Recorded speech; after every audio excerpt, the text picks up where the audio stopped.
ತನೋರಸ್ಮಾನ್ ಪದಾಬ್ಜೇ ಕೃತನಿವಸತಯಃ ಪಾಂಸವಃ ಪಾವಯಂತು ಶ್ರೀಮಂತಃ ಶ್ರೀಕಬರ್ಯಾಂ ಕುಸುಮಸುನಿಜಯೇ ಪೂರಯಂತಃ ಪರಾಗಹಾನ್ ಲಾಲಾಟ್ಯಾಂ ಲೇಖಿಕಾಯ ಮದನಿಪವನಯೋ ರಕ್ಷತಾ ನಿಕ್ಷಿಪಂತಃ ಪೌನಃ ಪುಣ್ಯೇನ ಶುದ್ಧಿಂ ಹರಶಿರಸಿನತೆ ಜಾಹ್ನವೀಂ ಜೋಷಯಂತಃ ಲಕ್ಷ್ಮೀರಕ್ಷೀಣ ದೀಕ್ಷಾ ಗಣಯಿತುಮನುಪಕ್ರಾಂತ ಸಂವಿದ್ಗುಣಾನಾಂ ಆನಂತ್ಯಾನಿ ಸ್ವಭರ್ತುಃ ಪದಕಮಲಕನಿಷ್ಠಾಂಗುಲಿ ಸನ್ನಖಸ್ಯ ಪಶ್ಯಂತಿ ಸಂತತಂ ಸ ನವನವಸು ವಿಶೇಷೋಪಲಂಭೇನ ತತ್ತತ್ ಕಾಲೇ ಕೌತೂಹಲಾಬ್ಧೌ ಸುಮಹತಿ ಗಹನೆ ಗಾಹಮಾನ್ನಾವತಾನ್ನಃ ಸ್ವಾಂತಸ್ಥಾನಂತಶಯ್ಯಾಯ ಪೂರ್ಣಜ್ಞಾನರಸಾರ್ಣಸೇ ಉತ್ತುಂಗವಾಕ್ತರಂಗಾಯ ಮಧ್ವದುಗ್ಧಾಬ್ಧಯೇ ನಮಃ ಬ್ರಹ್ಮಾಂತಾ ಗುರವಃ ಸಾಕ್ಷಾದಿಷ್ಟಂ ದೈವಂ ಶ್ರಿಯಃಪತಿಃ ಆಚಾರ್ಯ ಶ್ರೀಮದಾಚಾರ್ಯ ಸಂತು ಜನ್ಮನಿ ಜನ್ಮನಿ ನಾರಾಯಣಂ ನಮಸ್ಕೃತ್ಯ ನರಂ ಚೈವ ನರೋತ್ತಮಂ ದೇವೀಂ ಸರಸ್ವತೀಂ ವ್ಯಾಸಂ ತತೋ ಜಯಮುದೀರಯೇ ತ್ರೈಲೋಕ್ಯರಾಜ್ಯಮಾಕ್ಷಿಪ್ಯ ಬಲೇರಿಂದ್ರಾಯೋದಧೋ ವಾಮನಾಯ ನಮಸ್ತಸ್ಮೈ ಶ್ರೀಧರಾಯ ನಮಸ್ತಸ್ಮೈ ಛದ್ಮವಾಮನರೂಪಿಣೇ ಶ್ರೀಗುರುಭ್ಯೋ ನಮಃ ಹರಿ ಓಂ. ಅದ್ಯ ಕಥಾನುವಾದೇ ಸತಿ ಕಿಂಚಿತ್ ಪೂರ್ವಕಥಾನುವಾದಃ. ನಿನ್ನೆಯ ಪ್ರಸಂಗದಲ್ಲಿ ನಾವು ವಿಧ ವಿಧವಾದ ಆ ಸರಸ್ವತಿ ನದಿ, ಹಾಗೆಯೇ ಅದರ ಸುತ್ತಮುತ್ತಲಿರುವಂತಹ ಆ ಕುರುಕ್ಷೇತ್ರ ಅಂತ ಏನು ಪ್ರಸಿದ್ಧವಾದ ಮೋಕ್ಷದಾಯಕವಾದಂತಹ ಕ್ಷೇತ್ರವಿದೆ, ಅದರ ಮಹತ್ವವನ್ನು ತಿಳಿಯುತ್ತಾ ಅದರ ಸುತ್ತಮುತ್ತಲಿನ ಹಲವು ತೀರ್ಥಗಳ ಮಹತ್ವವನ್ನು ಕೂಡ ತಿಳಿಯುತ್ತಾ ಮಂಕಣಕ ಇವರದ್ದೆಲ್ಲ ಚರಿತ್ರೆಯನ್ನು ನಾವು ಕೇಳಿದ್ವಿ. ಆ ನಂತರ ಒಂದು ಸ್ಥಾಣು ತೀರ್ಥ ಅಂತ ಅದರ ಬದಿಯಲ್ಲಿ ವಸಿಷ್ಠರು ವಾಸ ಮಾಡ್ತಾ ಇದ್ರು. ಆ ತೀರ್ಥದ ಪಶ್ಚಿಮ ಭಾಗದಲ್ಲಿ ವಿಶ್ವಾಮಿತ್ರರ ಆಶ್ರಮ ಇತ್ತು. ಅಲ್ಲೇ ಸರಸ್ವತಿ ನದಿ ಕೂಡ ಹರಿಯುತ್ತಿದ್ದಂಥದ್ದು ಅದೇ ಸ್ಥಳದಲ್ಲಿ. ಹಾಗಾಗಿ ಒಂದು ಬಾರಿ ಆ ವಿಶ್ವಾಮಿತ್ರರಿಗೆ ವಸಿಷ್ಠರ ಮೇಲೆ ಒಂದು ಜಿದ್ದು, ನಾನು ಅವರಕ್ಕಿಂತ ಹೆಚ್ಚು ತಪಸ್ಸು ಮಾಡಬೇಕು ಅಂತ. ಹಾಗಾಗಿ ಅಂತಹ ಜಿದ್ದಿನಿಂದ ಏನು ಮಾಡಿದ್ರು, ಆ ಸರಸ್ವತಿ ನದಿ ಹತ್ರ ಅವರು ಈ ರೀತಿಯಾಗಿ ಹೇಳಿದರು, ಆ ವಸಿಷ್ಠರು ತಪಸ್ಸು ಮಾಡ್ತಾ ಇದ್ರಲ್ವಾ ನಿನ್ನ ಬದಿಯಲ್ಲಿಯೇ, ಹಾಗಾಗಿ ನೀನು ಅವರನ್ನು ಇಲ್ಲಿಗೆ ಕರೆದುಕೊಂಡು ಬಾ. ಯಾವ ರೀತಿಯಾಗಿ ಅಲೆಯಲ್ಲಿ ಆಶ್ರಮ ಎಲ್ಲ ನಾಶ ಮಾಡಿ ಅವರನ್ನು ಇಲ್ಲಿಗೆ ಕರೆದುಕೊಂಡು ಬಾ ಅಂತ ಅವರು ಸರಸ್ವತಿ ನದಿ ಹತ್ರ, ಅಂದರೆ ಸರಸ್ವತಿ ನದ್ಯಭಿಮಾನಿ ದೇವತೆ ಹತ್ರ ಹೇಳಿದರು. ಆಗ ಸರಸ್ವತಿ ಈ ಮಾತನ್ನು ಅವಳು ಕೇಳಿ ಈ ಮಾತನ್ನು ಸರಸ್ವತೀಂ ಸಮಾಹೂಯ ಇದಂ ವಚನಮಬ್ರವೀತ್ ವಸಿಷ್ಠಂ ಮುನಿಶಾರ್ದೂಲ ಸ್ವೇನ ವೇಗೇನ ಆನಯ ಇಹಾಹಂ ತಂ ದ್ವಿಜಶ್ರೇಷ್ಠಂ ಹನಿಷ್ಯಾಮಿ ನ ಸಂಶಯಃ ಏತಚ್ಚಿತ್ವಾದು ವಚನಂ ವ್ಯತಿತಾ ಸಾ ಮಹಾನದಿ. ಅವ್ರು ಏನು ಹೇಳ್ತಾರೆ ಕೇಳಿದ್ರೆ, ಈ ಸರಸ್ವತಿ ನದಿ, ನೀನು ಅವರನ್ನು ವಸಿಷ್ಠರನ್ನು ಇಲ್ಲಿಯೇ ಕರೆದುಕೊಂಡು ಬಾ. ಆಗ ಏನು ಮಾಡ್ತೇನೆ ಕೇಳಿದರೆ, ನಾನು ಅವರನ್ನು ಇಲ್ಲಿ ಸಾಯಿಸಿಯೇ ಬಿಡ್ತೇನೆ ಅಂತ ಆ ವಿಶ್ವಾಮಿತ್ರರು ಹೇಳಿಯೇ ಬಿಡ್ತಾರೆ. ಆಗ ಈ ಮಾತನ್ನು ಕೇಳಿ ಆ ಸರಸ್ವತಿ ನದಿಗೆ ತುಂಬ ಹೆದರಿಕೆ ಆಯ್ತಂತೆ. ಅಂದರೆ ಒಬ್ಬರು ಮಹಾಜ್ಞಾನಿಗಳು, ಆ ವಸಿಷ್ಠರು ಬ್ರಹ್ಮಪುತ್ರರು ಅಂತ ಹೇಳುವಂಥದ್ದು, ಅಂಥವರನ್ನು ಇವರು ಕೊಲ್ತಾರೆ ಅಂತ ಹೇಳ್ತಾ ಇದ್ದಾರಲ್ವಾ ಅಂತ ಅವಳು ತುಂಬ ವ್ಯತಿತಳಾಗ್ತಾಳಂತೆ. ಆಗ ತಥಾತಾಂ ವ್ಯತಿತಾಂ ದೃಷ್ಟ್ವಾ ವೇಪಮಾನಾಂ ಮಹಾನದೀಂ ವಿಶ್ವಾಮಿತ್ರೋ ಬ್ರವೀತ್ ಕ್ರುದ್ಧೋ ವಸಿಷ್ಠಂ ಶೀಘ್ರಮಾನಯ. ಆಗ ಆ ಸರಸ್ವತಿ ನದಿ ಏನು ಮಾಡ್ತಾಳೆ ಅಂದರೆ ಆ ಸರಸ್ವತಿ ದೇವಿ ಅಲ್ಲೇ ನಿಂತು ಬಿಡ್ತಾಳಂತೆ. ಅಂದರೆ ಏನು ಮಾಡಬೇಕು ಗೊತ್ತಾಗ್ತಾ ಇಲ್ಲ ಅವಳಿಗೆ, ಒಂಥರ ಸ್ಟ್ರಕ್ ಅಂತ ಹೇಳ್ತೇವಲ್ವ, ಅದೇ ರೀತಿಯಾಗಿ ನಿಂತು ಬಿಟ್ಟಿದ್ದಾಳೆ. ವಿಶ್ವಾಮಿತ್ರ ಹೇಳಿದಂತಹ ಮಾತು ಮಾಡುವುದು, ಯಾಕಂದರೆ ವಿಶ್ವಾಮಿತ್ರ ಕೂಡ ತುಂಬ ದೊಡ್ಡವರು, ಅಥವಾ ವಸಿಷ್ಠರನ್ನು ಇಲ್ಲಿಗೆ ಕರೆದುಕೊಂಡು ಬರುವುದು ಅದು ಕೂಡ ಒಂದು ತಪ್ಪಿನ ಕೆಲಸ. ಹಾಗಾಗಿ ಏನು ಮಾಡಬೇಕು ನಾನು ಅಂತ ಅವಳು ಯೋಚನೆ ಮಾಡ್ತಾ ಇದ್ದಾಳಂತೆ. ಆಗ ಆ ವಿಶ್ವಾಮಿತ್ರರು ಕ್ರುದ್ಧರಾಗಿ ಮಾತನ್ನು ಹೇಳ್ತಾರೆ, ಬೇಗ ಏನು ಯೋಚನೆ ಮಾಡ್ತಾ ಇದ್ದಿ, ನಾನು ಹೇಳಿದ ಮೇಲೆ ನೀ ಅದನ್ನು ಮಾಡಿಬಿಡಬೇಕು, ಪುನಃ ಯೋಚನೆ ಮಾಡುವುದು ಎಂಥದ್ದು ನೀನು ಅಂತ ಆ ವಸಿಷ್ಠರು ವಿಶ್ವಾಮಿತ್ರರ ಹತ್ರ ಕೇಳ್ತಾರಂತೆ. ಆ ವಿಶ್ವಾಮಿತ್ರ ಸರಸ್ವತಿ ನದಿ ಹತ್ರ ಕೇಳ್ತಾರಂತೆ. ಆಗ ತಥೋ ಗತ್ವಾ ಸರಿಶ್ರೇಷ್ಠ ವಸಿಷ್ಠಂ ಮುನಿ ಸತ್ತಮಂ ಕಥಯಾಮಾಸರು ತಥೋ ವಿಶ್ವಾಮಿತ್ರಸ್ಯ ತದ್ವಚಃ. ಆಗ ಆ ನದಿ ಆ ವಸಿಷ್ಠರ ಹತ್ರ ಹೋಗಿ ಅವರ ಹತ್ರ ಒಪ್ಪಿಸ್ತಾ ಇದ್ದಂತೆ. ಏನು ಹೇಳಿದರೆ, ವಿಶ್ವಾಮಿತ್ರ ಏನೆಲ್ಲ ಹೇಳಿದ್ದಾರೋ ಆ ಪ್ರಸಂಗವನ್ನು ಚಾಚು ತಪ್ಪದೆ ವಸಿಷ್ಠರ ಹತ್ರವೇ ಹೇಳ್ತದಂತೆ. ಏನು ಮಾಡಬೇಕು ಗೊತ್ತಾಗ್ತಿಲ್ಲ, ವಸಿಷ್ಠರ ಹತ್ರವೇ ಕೇಳೋಣ, ಅದಕ್ಕೆ ಉತ್ತರ ಏನು ಅಂತ ಅವ್ರ ಹತ್ರವೇ ಸಿಗ್ತಿದೆ ಅಂತ ಅಂದ್ಕೊಂಡು ಅವ್ರ ಹತ್ರವೇ ಹೇಳ್ತದಂತೆ ಎಲ್ಲ ವೃತ್ತಾಂತವನ್ನು. ಆಗ ತಪಕ್ರಿಯಾ ವಿಶೀರ್ಣಾಂ ಚ ಭೃಶಂ ಶೋಕ ಸಮನ್ವಿತಾಂ ಉವಾಚ ಸ ಸರಿಶ್ರೇಷ್ಠಾಂ ವಿಶ್ವಾಮಿತ್ರಾಯ ಮಾಂ ವಹ.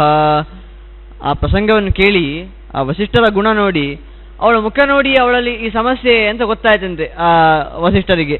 ಸರಸ್ವತಿ ಇಂತಹ ಸಮಸ್ಯೆಗೆ ಬಂದಿದ್ದಾಳೆ ಅಂತ ಅಂದ್ಕೊಂಡು ಅವಳ ಮುಖ ನೋಡಿ, ಅಂದರೆ ನಾವು ನದಿ ಎದ್ದು ಬಂತ ಕೇಳಿದ ಹಾಗಲ್ಲ, ನದಿಯ ಅಭಿಮಾನಿ ದೇವತೆ ಅಂತ ಸರಸ್ವತಿ ದೇವಿ ಅವಳು ಎದ್ದು ಬಂದಂಥದ್ದು. ಅವಳು ಬಂದು ವಿಶ್ವಾಮಿತ್ರ ಹತ್ರ ವಿಶ್ವಾಮಿತ್ರ ಈ ರೀತಿಯಾಗಿ ಹೇಳಿದ್ರು ಅಂತ ವಸಿಷ್ಠರ ಹತ್ರ ಹೇಳುವಾಗ ಇಷ್ಟು ಹೇಳಿದ್ರಷ್ಟೇ. ಅವಳ ಬರೀ ಅವಳಿಗೆ ತುಂಬ ಸಂಕಟದಲ್ಲಿದ್ದಾಳೆ, ಆಚೆ ಹೋಗ್ಬೇಕಾ ಈಚೆ ಹೋಗ್ಬೇಕು ಗೊತ್ತಾಗ್ತಾ ಇಲ್ಲ ಅಂತ ಅಂದ್ಕೊಂಡೆ, ಹೌದಾ ಹಾಗೆ ಹೇಳಿದ, ನಾ ಕರ್ಕೊಂಡು ಹೋಗು ಅಂತ ಹೇಳಿಬಿಡ್ತಾರಂತೆ ಆ ವಸಿಷ್ಠರು. ಆ ದಯೆ ನೋಡಿ ಅವರ ಆ ವಸಿಷ್ಠರದ್ದು, ಏನಾಗುದಿಲ್ಲ ಅಡ್ಡಿಲ್ಲ, ನನ್ನ ಜೀವ ಹೋದ್ರೂ ಅಡ್ಡಿಲ್ಲ, ನೀನು ಕರೆದುಕೊಂಡು ಹೋಗು ಅಂತ ಹೇಳ್ತಾರಂತೆ. ಆಗ ತಸ್ಯ ತದ್ ವಚನಂ ಶ್ರುತ್ವಾ ಕೃಪಾಶೀಲಸ್ಯ ಸಾ ಸರಿತ್ ಚಾಲಯಾಮಾಸ ಸಂಸ್ಥಾನಾತ್ ಪ್ರವಾಹೇಣ ಅಂಬಸಾ ತಥಾ. ಆಗ ಅವರ ಮಾತನ್ನು ಕೇಳಿ ಅವಳು ಅವರನ್ನು ಕರ್ಕೊಂಡು ಹೋಗ್ತಾಳಂತೆ. ಆ ವಸಿಷ್ಠರನ್ನು ವಿಶ್ವಾಮಿತ್ರರ ಆಶ್ರಮದ ಹತ್ರ ಕರ್ಕೊಂಡು ಹೋಗ್ತಾಳಂತೆ. ಆಗ ಅವ್ರು ಹೇಳ್ತಾರೆ, ಕೃಪಾಶೀಲ, ಕೃಪೆಗೆ ಆಕರವರು, ಕೃಪೆಯೇ ಅವರ ಗುಣ, ಅಂತಹ ಗುಣದವರನ್ನು ಕರ್ಕೊಂಡು ಹೋಗ್ತಾಳಂತೆ. ಆಗ ಸಜಕೂಲ ಪಹಾರೇಣ ಮಿತ್ರ ವರ್ಣಯೋ ಸುತ ಉಹ್ಯಮಾನಸ ತುಷ್ಟಾವ ದದಾದೇವೀಂ ಸರಸ್ವತೀಂ. ಈಗ ಪ್ರಾಣವೇ ಹೋಗುವಂತಹ ಪ್ರಸಂಗ ವಸಿಷ್ಠರದ್ದು. ವಿಶ್ವಾಮಿತ್ರ ಏನು ಹೇಳಿರುವಂಥದ್ದು, ಅವರನ್ನು ಇಲ್ಲಿಗೆ ಅವರನ್ನು ನಾನು ಕೊಂದೇ ಬಿಡ್ತೇನೆ ಅಂತ ಹೇಳಿದ್ದಾರೆ. ಆದರೂ ಕೂಡ ಅವರ ಒಂದು ಗುಣ ನೋಡಿ, ಆ ಸರಸ್ವತಿ ನದಿಯಲ್ಲಿ ಸ್ನಾನ ಮಾಡ್ತಾ ಇದ್ದಾರಲ್ವ, ತುಂಬ ಚಳಿ ಇದೆ ಆ ನದಿ. ಆ ಸ್ನಾನ ಮಾಡುವಾಗ ಸಂತೋಷ ಅಂತೆ, ಏನು ಚಂದ ಇದೆ ನದಿ ಅಂತ ಸ್ನಾನ ಮಾಡುವಾಗಲೂ ಕೂಡ ಅವರಿಗೆ ಏನು ಈ ಸರಸ್ವತಿ ನದಿ ನನ್ನನ್ನು ಸಾಯಿಸ್ಲಿಕ್ಕೆ ಕರ್ಕೊಂಡು ಹೋಗ್ತಾ ಇದ್ದಾರೆ, ಬೈತಾ ಇಲ್ಲ ಅದಕ್ಕೆ, ಅದರಲ್ಲೂ ಖುಷಿ ಅವರಿಗೆ. ಏನು ಈ ನದಿ ಎಷ್ಟು ಚಂದ ಇದೆ, ಎಷ್ಟು ಚಂದ ಮಾಡಿ ಸ್ನಾನ ಮಾಡ್ಬೋದು ಇದರಲ್ಲಿ ಅಂತ ಯೋಚನೆ ಮಾಡ್ತಾ ಇದ್ದಾರಂತೆ ಅವರು. ಆಗ ಪಿತಾಮಹಸ್ಯ ಸರಸ ಪ್ರವೃತ್ತ ಸರಸ್ವತಿ ವ್ಯಾಪ್ತಂತು ಯಾಚಕ ಸರ್ವಂ ತವೈವಾಂಭೋಭಿರುತ್ತಮೈ ತ್ವಮೇವಾಕಾಶಗಾದೇವಿ ಮೇಘೇಶು ಸೃಜತೆ ಪಯಃ ಸರ್ವಾಹ ತ್ವಾಪಸ್ತ್ವಮೇವೇತಿ ತತ್ತೋ ವಯಮಧೀಮಹೇ. ಹೇಳ್ತಾರಂತೆ. ಅಷ್ಟೇ ಅಲ್ಲ, ಬರೀ ಖುಷಿ ಪಟ್ಟದಲ್ಲ, ಅವಳನ್ನು ಸ್ತುತಿ ಮಾಡಲಿಕ್ಕೆ ಪ್ರಾರಂಭ ಮಾಡ್ತಾರಂತೆ ಆ ಸರಸ್ವತಿ ನದಿಯನ್ನು. ಏನು ಕೇಳಿದರೆ, ನೀನುಂಟಲ್ವಾ, ನೀನು ಆ ಬ್ರಹ್ಮದೇವರದ್ದೇ ಹೆಂಡತಿ ಆಗಿದ್ದಿ. ಆ ಸರಸ್ವತಿ ನದಿ ಯಾರು? ಬ್ರಹ್ಮದೇವರ ಹೆಂಡತಿ ಅಲ್ವಾ, ಅದರ ಅಭಿಮಾನಿ ದೇವತೆ. ಹಾಗಾಗಿದ್ದಿ, ನಿನ್ನಿಂದಲೇ ಈ ಜಗತ್ತೆಲ್ಲ ಜ್ಞಾನವನ್ನು ಪಡಿತಾ ಇದೆ, ನಿನ್ನಿಂದಲೇ ನಾವು ಅಧ್ಯಯನ ಮಾಡ್ತಾ ಇದ್ದೇವೆ. ಈಗ ನಾವು ಒಂದು ವಿಷಯವನ್ನು ಅಧ್ಯಯನ ಮಾಡಬೇಕಂತಾದರೆ ಸರಸ್ವತಿ ದೇವಿಯ ಅನುಗ್ರಹ ಬೇಕೇ ಬೇಕು. ಹಾಗಾಗಿ ನಿನ್ನಿಂದಲೇ ನಾವು ಅಧ್ಯಯನ ಮಾಡ್ತಾ ಇರುವಂಥ ವಸಿಷ್ಠ ದೊಡ್ಡ ಜ್ಞಾನಿಗಳು, ನನಗೆ ಇಂತಹ ಜ್ಞಾನ ಯಾಕೆ ಬಂತು ಕೇಳಿದರೆ ಅದು ನಿನ್ನಿಂದ ಬಂತು ಅಂತ ವಸಿಷ್ಠರು ಹೇಳ್ತಾರೆ. ತ್ವಮೇವ ಸರ್ವಭೂತೇಷು ವಾಣಿ ರೂಪೇಣ ಸಂಸ್ಥಿತ ಏವಂ ಸರಸ್ವತಿ ತೇನ ಸುತಾ ಭಗವತಿ ಸದಾ.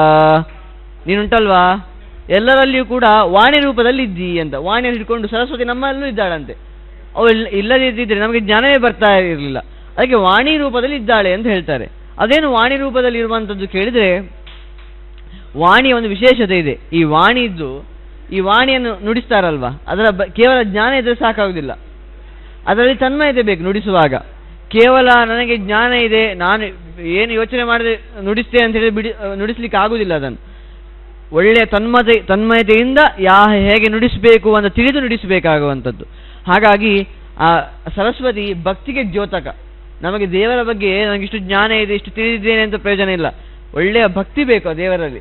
ಆ ಭಕ್ತಿ ಇದ್ದಾಗ ಮಾತ್ರ, ತನ್ಮಯತೆ ಅಂದರೆ ಭಕ್ತಿ, ಕೇವಲ ಜ್ಞಾನ ಇದ್ದರೆ ಸಾಕಾಗುವುದಿಲ್ಲ, ಭಕ್ತಿಯೂ ಕೂಡ ಇರಬೇಕು ಅಂತ ಸರಸ್ವತಿ ವಾಣಿಯನ್ನು ಇಟ್ಕೊಂಡು ತೋರಿಸ್ತಾ ಇದ್ದಾಳಂತೆ. ಅಂತಹ ಶ್ರೇಷ್ಠವಾದ ಜ್ಞಾನವನ್ನು ತನ್ನ ಒಂದು ವಾಣಿಯಿಂದಲೂ ಕೂಡ ಆ ವೀಣಾದೇವಿ ಕೊಡ್ತಾ ಇದ್ದಾಳೆ. ಹಾಗಾಗಿ ಅಂತಹ ಸರಸ್ವತಿ ನಿನಗೆ ನಮಸ್ಕಾರ ಅಂತ ವಸಿಷ್ಠರು ಹೇಳ್ತಾ ಇದ್ದಾರೆ. ಸುಖೇನೋವಾಹ ತಂ ವಿಪ್ರಂ ವಿಶ್ವಾಮಿತ್ರಾಶ್ರಮಂ ಪ್ರತಿ ನೈವೇದ್ಯತ್ತದಾ ಖಿನ್ನ ವಿಶ್ವಾಮಿತ್ರಾಯ ತಂ ಮುನಿಂ. ಆಗ ಆ ಸರಸ್ವತಿ ದೇವಿ ಆ ವಸಿಷ್ಠರನ್ನು ಆ ವಿಶ್ವಾಮಿತ್ರರಿಗೆ ಆಶ್ರಮಕ್ಕೆ ಕರ್ಕೊಂಡು ಹೋಗ್ತಾಳಂತೆ. ಆಗ ಅಲ್ಲಿ ನೋಡ್ತಾರಂತೆ ವಿಶ್ವಾಮಿತ್ರರು. ಆಗ ತಮಾನೀತಂ ಸರಸ್ವತ್ಯ ದೃಷ್ಟ್ವಾ ಕೋಪ ಸಮನ್ವಿತ ಅಥಾನ್ವಿಷತ್ ಪ್ರಹರಣಂ ವಸಿಷ್ಠಾಂತಕರಂ ತದಾ. ಆಗ ವಿಶ್ವಾಮಿತ್ರರು ನೋಡಿದ್ದು ವಸಿಷ್ಠರನ್ನು, ಇವರು ನನಕ್ಕಿಂತ ಜಾಸ್ತಿ ತಪಸ್ಸು ಮಾಡ್ತಾರಲ್ವಾ ಅಂತ ಅಂದ್ಕೊಂಡು ಒಂದು ಖಡ್ಗವನ್ನು ಇಟ್ಕೊಂಡ್ರಂತೆ, ಇವರನ್ನೀಗ ಸಾಯಿಸೇ ಬಿಡ್ತೇನೆ ವಸಿಷ್ಠರನ್ನು ಅಂತ ಕೇವಲ ನದಿ, ಇನ್ನು ನದಿಯಲ್ಲೇ ಇದ್ದಾರೋ, ಇನ್ನು ಎದ್ದು ಬಂದಲಿಲ್ಲ, ಹತ್ತಿರದಲ್ಲಿ ಇದ್ದಾರೆ, ದಡದ ಹತ್ತಿರ ಇದ್ದಾರೆ. ಆಗಲೇ ಅವಳು ಖಡ್ಗವನ್ನು ಹಿಡಿದುಕೊಂಡು ನಾನೀಗ ಸಾಯಿಸೇ ಬಿಡ್ತೇನೆ ಅಂತ ಆ ವಿಶ್ವಾಮಿತ್ರರು ಬರ್ತಾ ಇದ್ದಾರಂತೆ. ಆಗ ತಂತು ಕ್ರುದ್ಧಂ ಅಭಿಪ್ರೇಕ್ಷ್ಯ ಬ್ರಹ್ಮಹತ್ಯಾಭಯ ನದಿ ಅಪೋವಾಹ ವಸಿಷ್ಠಂ ತಂ ಮಧ್ಯೆ ಚೈವಾಂಬಸಸ್ತದ ಉಭಯೋ ಕುರ್ವತಿ ವಾಕ್ಯಂ ವಂಚಯಿತ್ವಾ ಸಗಾದಿಜಂ. ಆಗ ಸರಸ್ವತಿ ದೇವಿ ಯೋಚನೆ ಮಾಡ್ತಾಳಂತೆ, ಈಗ ನಾನು ಕೇವಲ ಇವರನಿಗೆ ಇಲ್ಲೇ ಇಟ್ಟುಬಿಟ್ರೆ ನನಗೆ ಕೂಡ ಬ್ರಹ್ಮಹತ್ಯೆ ಬರ್ತದೆ. ದೊಡ್ಡ ಜ್ಞಾನಿಗಳನ್ನು ಸಾಯಿಸಿದಂತಹ ಪಾಪ, ದೊಡ್ಡ ಪಾಪ ಅಂತ ಹೇಳುವಂಥದ್ದು. ಹಾಗಾಗಿ ಅಂತಹ ಪಾಪ ನನಗೆ ಬರ್ತದೆ. ಹಾಗಾಗಿ ಅದಕ್ಕೆ ನಾನು ಕಾರಣನಾಗ್ತೇನೆ. ನಾನು ಸಾಯಿಸಲಿಲ್ಲ ಅಂತೂ ಕೂಡ ಕಾರಣ ಯಾರು? ಅದಕ್ಕೆ ನಾನೇ ಅಲ್ವಾ, ಕರ್ಕೊಂಡು ಬಂದ ಕಾರಣ ಯಾರು? ನನಗೆ ಅಲ್ವಾ. ಹಾಗಾಗಿ ಅವಳು ತುಂಬ ಯೋಚನೆ ಮಾಡ್ತಾಳಂತೆ. ಆಗ ಎರಡು ಕೆಲಸ ಆಗಬೇಕು ಒಂದೇ ಕೆಲಸದಲ್ಲಿ. ಅದೆಂಥದ್ದು ಕೇಳಿದರೆ, ಆ ವಸಿಷ್ಠರನ್ನು ಎಳೆದು ಬಿಡ್ತಾಳಂತೆ ಅವಳು. ಆ ಓಹ ನದಿಯ ಒಂದು ಅಲೆ ಉಂಟು ಏನಿದೆ, ವಸಿಷ್ಠರನ್ನು ಈ ಖಡ್ಗದಿಂದ ಸಾಯಿಸಬೇಕು ಅಂತ ಅಂದ್ಕೊಳ್ಳುವಾಗ ವಿಶ್ವಾಮಿತ್ರರು ಅವಳನ್ನು ಕೆಳಗೆ ಎಳೆದು ಬಿಡ್ತಾಳಂತೆ. ಏನಾಯಿತು? ವಿಶ್ವಾಮಿತ್ರರ ಮಾತು ಪಾಲಿಸಿದಂತ ಕೂಡ ಆಯಿತು. ಅವ್ರು ಏನು ಹೇಳಿದ್ದು? ಕರ್ಕೊಂಡು ಬಾ ಅಂತ ಇಷ್ಟೇ ಹೇಳಿರುವುದು. ಅದು ಮಾಡಿದ್ಲಾ? ಇನ್ನು ಅಲ್ಲೇ ಇಟ್ಟರೆ ನನಗೆ ದೊಡ್ಡ ಮಹಾಪಾಪ ಬರ್ತದೆ, ಅದಕ್ಕೆ ಎಳೆದು ಬಿಟ್ಲಂತೆ. ಹಾಗೆ ಇಬ್ಬರದ್ದು ವಾಕ್ಯ ಕೂಡ ಆಗ್ತದೆ ಅಂತ. ಆದರೆ ಏನಾಯಿತು ಕೇಳಿದರೆ, ತಥೋಪಾವಾಹಿತಂ ದೃಷ್ಟ್ವಾ ವಸಿಷ್ಠಂ ಋಷಿಸತ್ತಮಂ ಅಬ್ರವೀತ್ ಕ್ರೋಧರಕ್ತಾಕ್ಷೋ ವಿಶ್ವಾಮಿತ್ರೋ ಮಹಾತಪಾಃ ಯಸ್ಮಾನ್ ಮಾಂ ಸರಿತಾಂ ಶ್ರೇಷ್ಠೆ ವಂಚಯಿತ್ವಾ ವಿನಿರ್ಗತ ಶೋಣಿತಂ ವಹ ಕಲ್ಯಾಣಿ ರಕ್ಷೋ ಗ್ರಾಮಣಿ ಸಂಯುತ. ಆಗ ವಿಶ್ವಾಮಿತ್ರ ಸಿಟ್ಟು ಬರ್ತದಂತೆ. ಅವ್ರು ಶಾಪವೇ ಕೊಟ್ಟು ಬಿಡ್ತಾರಂತೆ. ಅಲ್ಲ, ನಾನು ಏನೋ ಹೇಳಿದೆ ಅಂತ ನೀನು ಏನೋ ತುಂಬ ಯೋಚನೆ ಎಲ್ಲ ಮಾಡಿದ್ಯಲ್ಲ, ನಿನಗೆ ಶಾಪ ಕೊಡ್ತೇನೆ ಅಂತ ಶಾಪವೇ ಕೊಟ್ಟು ಬಿಡ್ತಾರಂತೆ. ಏನಾದರೂ ಕೂಡ ದೊಡ್ಡ ತಪಸ್ವಿಗಳಲ್ವಾ, ಅವರ ಶಾಪ ತಟ್ಟಿಯೇ ತರ್ತದೆ. ಹಾಗಾಗಿ ಏನು ಹೇಳ್ತಾರೆ ಕೇಳಿದರೆ, ಆ ಸರಸ್ವತಿ ದೇವಿ ವಿಶ್ವಾಮಿತ್ರನಿಗೆ ದೊಡ್ಡವಳು ನಿಜವಾಗಿ ಹೇಳಿ, ವಿಶ್ವಾಮಿತ್ರ ಋಷಿಗಳು ಸರಸ್ವತಿ ದೇವಿ. ಆದರೂ ಕೂಡ ದೊಡ್ಡವರು ಹೇಳಿದಂತಹ ಒಂದು ಶಾಪ ಏನಿದೆ ಅದಕ್ಕೆ ಒಂದು ಗೌರವ ಕೊಡಬೇಕು. ಅವರು ನನ್ನಕ್ಕಿಂತ ಚಿಕ್ಕವರಾಗಿರ್ಬೋದು, ಆದರೂ ಜಗತ್ತಲ್ಲಿ ಎಷ್ಟು ದೊಡ್ಡವರು ಅವರು. ಹಾಗಾಗಿ ಅವರು ಹೇಳಿದಂತಹ ಮತ್ತೆ ಗೌರವ ಕೊಡಬೇಕು ಅಂತ ಈಸಿಯಾಗಿ ಶಾಪ ಕೊಟ್ಟಲಂತೆ. ನೀನು ರಕ್ತದ ವರ್ಣಕ್ಕೆ ತುತ್ತಾಗಿ ರಕ್ತದಂತೆ ಆಗಿ ಹೋಗುವಂತ ಶಾಪ ಕೊಟ್ಟು ಬಿಡ್ತಾಳಂತೆ ಸರಸ್ವತಿ ನದಿಗೆ. ಆಗ ಅವಳು ಇಡೀ ಆ ಸರಸ್ವತಿ ನದಿ ಇದೆ ಪೂರ್ಣವಾಗಿ ರಕ್ತದ ಬಣ್ಣಕ್ಕೆ ತಿರುಗಿ ಬಿಡ್ತದಂತೆ. ಆಗ ಸರಸ್ವತೀಂ ಶಪ್ತ ವಿಶ್ವಾಮಿತ್ರೇಣ ಧೀಮತ ಅವ ಶೋಣಿತೋನ್ಮಿಶ್ರಂ ತೋಯಂ ಸವತ್ಸರಂ ತದಾ ಅತರ್ಷಯಶ್ಚ ದೇವಾಶ್ಚ ಗಂಧರ್ವಾಪ್ಸರಸಸ್ತದಾ ಸರಸ್ವತೀಂ ಜದಾ ದೃಷ್ಟ್ವಾ ಬಭೂ ವೃಷದುಃಖಿತಾಃ. ಆಗ ಅಲ್ಲೆಲ್ಲ ರಕ್ತವರ್ಣಕ್ಕೆ ತಿರುಗಿದ್ದನ್ನು ನೋಡಿ ಮತ್ತೆ ಯಾರು ಸ್ನಾನ ಮಾಡ್ತಾರೆ? ಯಾರು ಸ್ನಾನ ಮಾಡುವುದಿಲ್ಲ. ಸ್ನಾನ ಮಾಡುವುದಂತಾದರೆ ರಾಕ್ಷಸರು ಮಾತ್ರ ಮಾಡಬೇಕು. ಯಾಕಂದರೆ ರಾಕ್ಷಸರಿಗೆ ಮಾತ್ರ ರಕ್ತವರ್ಣದಲ್ಲಿ ಸ್ನಾನ ಮಾಡುವಂಥದ್ದೆಲ್ಲ ಖುಷಿ. ಯಾರು ಜ್ಞಾನಿಗಳಂದಿದ್ದಾರೋ ಇದು ರಕ್ತಕ್ಕೆ ಸಿಲುಕಿದೆ, ರಕ್ತವರ್ಣಕ್ಕೆ ಬಂದಿದೆ ಅಂತ ಯಾರು ಸ್ನಾನ ಮಾಡುವುದಿಲ್ಲ. ಹಾಗಾಗಿ ದೇವತೆಗಳೆಲ್ಲ ಬಂದು ನೋಡಿ ತುಂಬ ಬೇಜಾರು ಪಡ್ತಾರಂತೆ. ಅಯ್ಯೋ, ಯಾಕೆ ಹೀಗಾಯ್ತು ಸರಸ್ವತಿ ದೇವಿಗೆ, ಅವಳೇನು ತಪ್ಪೇ ಮಾಡಲಿಲ್ಲ, ಆದರೂ ಕೂಡ ಹೀಗಾಯ್ತಲ್ವಾ ಅಂತ ಯೋಚನೆ ಮಾಡ್ತಾರಂತೆ. ಆಗ ಅಲ್ಲಿ ತಸ್ಮಿನ್ ತೀರ್ಥವರೇ ಪುಣ್ಯೇ ಶೋಣಿತಂ ಸಮುಪಾವಹತ್ ತಥೋ ಭೂತಪಿಶಾಚಾಶ್ಚ ರಾಕ್ಷಸಾಶ್ಚ ಸಮಾಗತಾಃ ತದಸ್ತೆ ಶೋಣಿತಂ ಸರ್ವೇ ಬಿಬಂತ ಸುಖಮಾಸತೆ ತೃಪ್ತಾಶ್ಚ ಸುಭೃಶಂ ತೇನ ಸುಖಿತ ವಿಗತಜ್ವರಾಃ. ಆಗ ಆ ಸರಸ್ವತಿ ದೇವಿಯನ್ನು ನೋಡಿ ಎಲ್ಲರೂ ಕೂಡ, ಯಾರು ದೇವತೆಗಳು ಕಷ್ಟಪಡ್ತಾ ಇದ್ದಾರಲ್ವಾ, ಈ ರಾಕ್ಷಸರೆಲ್ಲ ಭಾರಿ ಖುಷಿಯಂತೆ.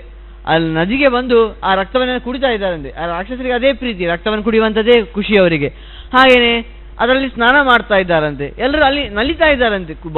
ಖುಷಿಯೋ ಖುಷಿ ಅವರಿಗೆ. ಅವ್ರ ರಕ್ತ ಇಷ್ಟು ರಕ್ತ ಈ ರಕ್ತವನ್ನೆಲ್ಲ ಕುಡಿಬೇಕು ಅಂತ ಬಹಳ ಖುಷಿಯಂತೆ ಅವರಿಗೆ. ಹಾಗಾಗಿ ಪುನಃ ಆ ನದಿಯನ್ನು ನೋಡಿ ಇದೆಲ್ಲ ಆಗ್ತಾ ಇದೆ. ಆದರೂ ಕೂಡ ದೇವತೆಗಳಿಗೆ ತುಂಬ ಬೇಸರ. ಅಯ್ಯೋ, ಅವರು ರಕ್ತವರ್ಣಕ್ಕೆ ಸಿಲುಕಿದ್ ಮಾತಲ್ಲ, ರಾಕ್ಷಸರೆಲ್ಲ ಇದರಲ್ಲಿ ಈ ರೀತಿ ದುರಾಚಾರ ಮಾಡ್ತಾ ಇದ್ದಾರಲ್ವ ಅಂತ ಪುನಃ ಅವರಿಗೆ ಬೇಸರ ಅಂತೆ. ಆಗ ಆ ಮುನಿಗಳೆಲ್ಲ ಅವ್ರ ಹತ್ರ ಬಂದು ಕೇಳ್ತಾರಂತೆ, ಯಾಕೆ ಹೀಗಾಯಿತು, ಏನು ನಿನ್ನ ಕತೆ ಏನು ಅಂತ. ಕಿಂ ಕಾರಣಂ ಸರಿಶ್ರೇಷ್ಠೆ ಶೋಣಿತೇನ ಹೃದೋ ಹ್ಯಹಂ ಏವಂ ಆಕುಲತಾಂ ಯಾದ ಶ್ರುತ್ವಾ ವೇಶ್ಯಾಮಹೇ ವಚಂ ತತಸ್ಸ ಸರ್ವಮಾಚಷ್ಟ ವಿಶ್ವಾಮಿತ್ರ ವಿಚೇಷ್ಟಿತಂ ತದಸ್ತೆ ಮುನಯ ಪ್ರೀತ ಸರಸ್ವತ್ಯಾಂ ಸಮಾನಯನ್. ಆಗ ಅರುಣಾಂ ಪುಣ್ಯತೋಯೋಗಾಂ ಸರ್ವದುಷ್ಕೃತ ನಾಶನೀಂ. ಆಗ ಅವರು ಕೇಳ್ತಾರಂತೆ, ಹಿಂಗೇನಾಯ್ತು ಕೇಳುವಾಗ ಆ ಸರಸ್ವತಿ ತನ್ನ ವೃತ್ತಾಂತವನ್ನೆಲ್ಲ ಹೇಳ್ತಾಳಂತೆ. ಏನಾಯಿತು, ಯಾಕೆ ಈ ಕಾರಣಕ್ಕಾಯಿತು, ನಾನು ಹೀಗೆ ಮಾಡಿದೆ, ಅದಕ್ಕಾಗಿ ಆ ವಿಶ್ವಾಮಿತ್ರ ನನಗೆ ಶಾಪವನ್ನು ಕೊಟ್ಟರು ಅಂತೆಲ್ಲ ಹೇಳುವಾಗ ಆಗ ಎಲ್ಲ ಋಷಿಗಳೆಲ್ಲ ಯೋಚನೆ ಮಾಡಿದ್ದಾರೆ, ಇದಕ್ಕೆ ಪರಿಹಾರ ಅಂತ ಕೊಡಲೇಬೇಕಲ್ವಾ ಅಂತ. ಅದಕ್ಕೋಸ್ಕರ ಅರುಣ ಅಂತ ಒಂದು ನದಿಯನ್ನು ತಗೊಂಡು ಬಂದ್ರಂತೆ. ಅರುಣಾ ದೇವಿಯನ್ನು ಅದೊಂದು ನದ್ಯಾಭಿಮಾನಿ ದೇವತೆ.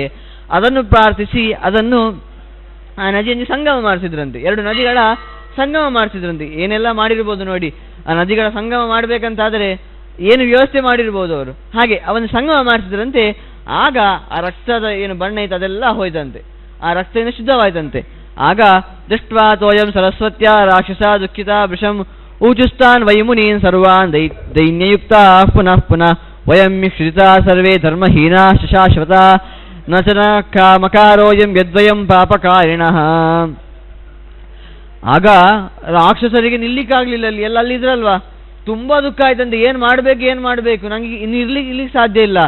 ಆದರೂ ಕೂಡ ಆ ರಾಕ್ಷಸರು ಎಂಥವರು ಅಂತ ಹೇಳ್ತಾರೆ. ಅವರೆಲ್ಲ ಒಳ್ಳೆ ಜ್ಞಾನಿಗಳಾಗಿದ್ರು, ಅದು ಕೆಲವು ತಪ್ಪುಗಳನ್ನು ಮಾಡಿ ಅಲ್ಲಿ ಹಾಗೆ ಬ್ರಹ್ಮ ರಾಕ್ಷಸರು ಅಂತ ನಾವೇನು ಹೇಳ್ತೇವೋ ಹಾಗಾಗಿದ್ದಾರಂತೆ. ಅಲ್ಲಿ ನಾನು ಹೇಳ್ತಾರವರು, ಇಷ್ಮಾಕಂ ಚ ಪ್ರಸಾದೇನ ದುಷ್ಕೃತೇನ ಚ ಕರ್ಮಣ ಪಕ್ಷೋಯಂ ವರ್ತತೆ ಅಸ್ಮಾಕಂ ವಿತಸ್ಮೋ ಬ್ರಹ್ಮ ರಾಕ್ಷಸಾ. ಏನು ಗೊತ್ತಾ, ಏನೋ ನಿಮ್ಮಂತಹ ಜ್ಞಾನಿಗಳಿಗೆ ಏನೋ ಒಂದು ಅಪಚಾರ ಮಾಡಿರ್ತೇವೆ ನಾವು. ಏನೋ ಜ್ಞಾನಿಗಳಿರ್ತಾರೆ, ದೊಡ್ಡ ದೇವರ ಭಕ್ತರಿರ್ತಾರೆ, ಅವರಿಗೇನೋ ಬೈಯುವಂಥದ್ದು ಈ ಥರ ಎಲ್ಲ ಮಾಡುವಾಗ ಅಂತಹ ಪಾಪಗಳಿಂದ ನಾವು ಇಂತಹ ಜನ್ಮವನ್ನು ಪಡೆದಿದ್ದೇವೆ. ಧರ್ಮಹೀನರಾಗಿದೆ, ಏನೋ ಧರ್ಮ ಆಚರಣೆ ಮಾಡಬೇಕಂತಿರ್ತದೆ, ನಮ್ಮ ದೈನಂದಿನ ಧರ್ಮ ಅಂತಿರ್ತದೆ, ಅದನ್ನೆಲ್ಲ ಮಾಡದೆ ನಾವು ಇಂತಹ ಪರಿಸ್ಥಿತಿಗೆ ಬಂದಿದ್ದೇವೆ.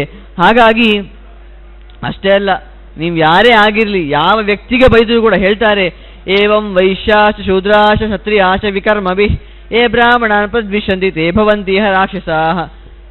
ಯಾರು ರಾಕ್ಷಸರಾಗ್ತಾರೆ ಕೇಳಿದರೆ, ಯಾರಾದ್ರೂ ಒಬ್ಬರನ್ನು ದ್ವೇಷ ಮಾಡ್ತೇವೆ ಅಂತಾದರೆ ನಾವು ಯಾರನ್ನಾದರೂ, ಆಗ ಅವರು ರಾಕ್ಷಸರಾಗ್ತಾರೆ. ಅಂದರೆ ಯಾವನೇ ಆಗಿರಲಿ, ಯಾವನೇ ವ್ಯಕ್ತಿ ಆಗಿರಲಿ, ನಾವು ಒಬ್ಬರನ್ನು ದ್ವೇಷ ಮಾಡುವ ಬುದ್ಧಿ ಇದೆ ಅಂತಾದರೆ ಆಗ ಅದಕ್ಕೆ ಆ ಕಾರಣಕ್ಕಾಗಿ ನಾವು ಹೀಗೆಲ್ಲ ದ್ವೇಷ ಮಾಡಿದ್ವಿ, ಅದಕ್ಕಾಗಿ ನಾವು ರಾಕ್ಷಸರಾಗಿದ್ದೇವೆ ಅಂತ ಹೇಳ್ತಾರಂತೆ. ಇದೇ ಅಲ್ಲೋ ಕೃಷ್ಣ ಭಗವದ್ಗೀತೆಯಲ್ಲಿ ಹೇಳುವಂಥದ್ದು, ಯಾರನ್ನು ದ್ವೇಷ ಮಾಡಬೇಡ ಅಂತ ಹೇಳ್ತಾನೆ ಕೃಷ್ಣ. ಅದು ದ್ವೇಷ ಮಾಡೋದಿರ್ಲಿಕ್ಕೆ ಸಾಧ್ಯ ಉಂಟು? ನಮಗೇನು ಅಪಕಾರ ಮಾಡಿದ್ರು ಅವ್ರನ್ನ ದ್ವೇಷ ಮಾಡಬೇಡ ಅಂತ ಹೇಳಿ ಅರ್ಥ ಉಂಟ ಕೇಳಿದ್ರೆ? ಇಷ್ಟೇ ತಾತ್ಪರ್ಯ. ಅವರು ನಮಗೆ ಅಪಕಾರ ಮಾಡಿದ್ರು ಕೂಡ ಯಾಕೆ ಮಾಡಿರ್ತಾರೆ?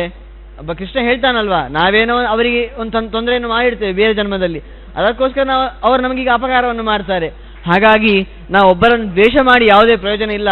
ದ್ವೇಷ ಮಾಡಿದ ಇಂತಹ ಹೀನ ಜನ್ಮಗಳು ಬರ್ತದೆ. ಅದಕ್ಕಾಗಿ ಯಾರನ್ನು ದ್ವೇಷ ಮಾಡಬಾರ್ದು ಅಂತ ಈ ಪುರಾಣ ನಮಗೆ ಹೇಳುವಂತೆ ಈ ಮಾತನ್ನು ಹೇಳ್ತದೆ. ಹಾಗೆ ದ್ವೇಷ ಮಾಡಿದರೆ ರಾಕ್ಷಸರೇ ಆಗಿಬಿಡ್ತಾರೆ ಅಂತ ಹೇಳ್ತೇವೆ.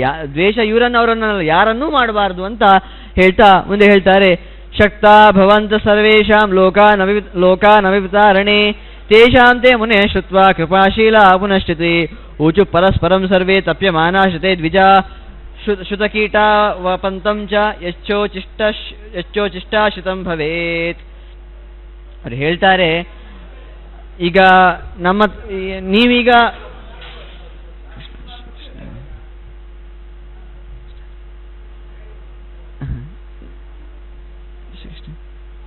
ನೀವೀಗ ಏನಾದರೂ ಸಮಸ್ಯೆಗೆ ಬಂದಿರ್ಬೋದು, ಇದರಿಂದ ನೀವು ಪಾರಾಗ್ಬೋದು. ಅಂದರೆ ನಿಮಗೆ ಏನೋ ನಾವು ಮುಕ್ತಿಯನ್ನು ಕೊಡ್ತೇವೆ, ಅದು ಕೂಡ ಈ ವಂಶ ಬೆಳೀತಾನೆ ಇರ್ತದೆ, ದಿನ ಅದು ವರ್ಧಿಸ್ತಾನೆ ಇರ್ತದೆ. ಆವಾಗ ಏನು ಮಾಡಬೇಕು ಅಂತ ಹೇಳ್ತಾರೆ. ಅಂದರೆ ಈಗ ಈ ರಾಕ್ಷಸರಂತ ಏನಿದ್ದಾರೋ ಅವರಿಗೆ ಆಹಾರಗಳು ಯಾವುದು ಅಂತ ಇಲ್ಲಿ ಹೇಳ್ತಾರೆ. ಯಾವುದು ಕೇಳಿದರೆ, ಈ ರಾಕ್ಷಸರಿಗೆ ಆಹಾರ, ನಿಮಗೆ ಯಾವುದು ಆಹಾರ ಅಂತ ಕೇಳಿದರೆ, ಕೇಶ ವಪನ್ನಮಾಧೂತಂ ಮಾರುತಶ್ಚ ಸುದೂಷಿತಂ ಏಬಿ ಸಂಸೃಷ್ಟಮನ್ನಂ ಚ ಭಾಗಂ ವೈ ರಕ್ಷಸಾಂ ಭವೇತ್. ರಾಕ್ಷಸರ ಆಹಾರ ಯಾವುದು ಕೇಳಿದರೆ, ಯಾವುದಾದ್ರೂ ಒಂದು ಪದಾರ್ಥಕ್ಕೆ ಕೀಟ ಬಿದ್ದಿದೆ ಅಂತಾದರೆ, ಯಾವುದೋ ಒಂದು ಕೀಟ ಸತ್ತು ಬಿದ್ದಿದೆ, ಅದು ರಾಕ್ಷಸರಿಗೆ ಆಹಾರ ಅಂತ ಹೇಳ್ತಾರೆ. ಇನ್ನು ಉಚ್ಚಿಷ್ಟ, ಯಾರೋ ಮಡೆ ಮಾಡಿ ಇಟ್ಟಿದ್ದಾರೆ, ಅದು ಅಂತಹ ಆಹಾರಗಳು ರಾಕ್ಷಸರಿಗೆ ಆಹಾರ ಅಂತೆ. ಅದು ಮನುಷ್ಯರಿಗೆ ಆಹಾರ ಅಲ್ಲ, ರಾಕ್ಷಸರಿಗೆ ಆಹಾರ ಅಂತೆ. ಇನ್ನು ಹಾಗೇನೆ ಕೇಶ, ಕೂದಲು ಬಿದ್ದಂತಹ ಆಹಾರ ಅಂತ, ಅದು ಕೂಡ ರಾಕ್ಷಸರಿಗೆ ಅಂತ. ಹಾಗೇನೆ ಇನ್ನು ಮಾರುತ, ಒಂದು ಶ್ವಾಸ ಗಾಳಿಯಿಂದ ಮಿಶ್ರಿತವಾದರೆ ಒಂದು ಆಹಾರ, ಅದು ಕೂಡ ರಾಕ್ಷಸರಿಗೆ ಅಂತ ಅನ್ನು ಹೇಳುವಂಥದ್ದು. ಇದರ ಮೂಲಕ ಅಲ್ಲಿ ಅವರೇ ಹೇಳ್ತಾರೆ, ತಸ್ಮಾತ್ ಜ್ಞಾತ್ವಾ ಸದಾ ವಿದ್ವಾನ್ ಅನ್ಯಾನ್ಯೇತ ನಿವರ್ಜೇತ್ ರಾಕ್ಷಸಾನ ಅಮಸೋ ಭುಂಕ್ತೆ ಯೋ ಭುಂಕ್ತೆ ಅನ್ನಮೀದೃಶಂ. ಯಾರಾದ್ರೂ ಈ ರೀತಿಯಾಗಿ ಆಹಾರ ತಿಂತಾನಾದರೆ ಅವನು ರಾಕ್ಷಸರ ಆಹಾರವನ್ನೇ ತಿಂತಾ ಇದ್ದಾನೆ ಅಂತ ಹೇಳ್ತಾರೆ. ಹಾಗಾಗಿ ನಾವು ಆದಷ್ಟು ಅಂತಹ ರಾಕ್ಷಸತ್ವ ಗುಣ ನಮ್ಮಲ್ಲಿ ಬರ್ತದೆ ಅಂತಾದರೆ, ಈಗ ದ್ವೇಷ ಮಾಡುವಂತಹ ಗುಣ ಏನು ಗುಣ? ಅದು ರಾಕ್ಷಸರಿಗಿರುವಂತಹ ಗುಣ. ನಾವು ಆದಷ್ಟು ಪ್ರಯತ್ನ ಮಾಡಬೇಕು ಇಂಥ ಆಹಾರವನ್ನು ಬಿಡಲಿಕ್ಕೆ. ಯಾಕಂದ್ರೆ ಹೇಳುವಂಥದ್ದು, ತಿಂದ ಆಹಾರವೇ 1/6 ಭಾಗ ಮನಸ್ಸಾಗ್ತದಂತೆ. ಹಾಗಾಗಿ ಇಂತಹ ಆಹಾರವನ್ನು ತಿನ್ನಬಾರದು. ಅಂತಹ ಆಹಾರ ತಿಂದರೆ ಅದು ರಾಕ್ಷಸರಿಗೆ ಸೇರಿದಂತಹ ಆಹಾರ. ಹಾಗಾಗಿ ಇಂಥ ಆಹಾರವನ್ನು ಬಿಡಬೇಕು.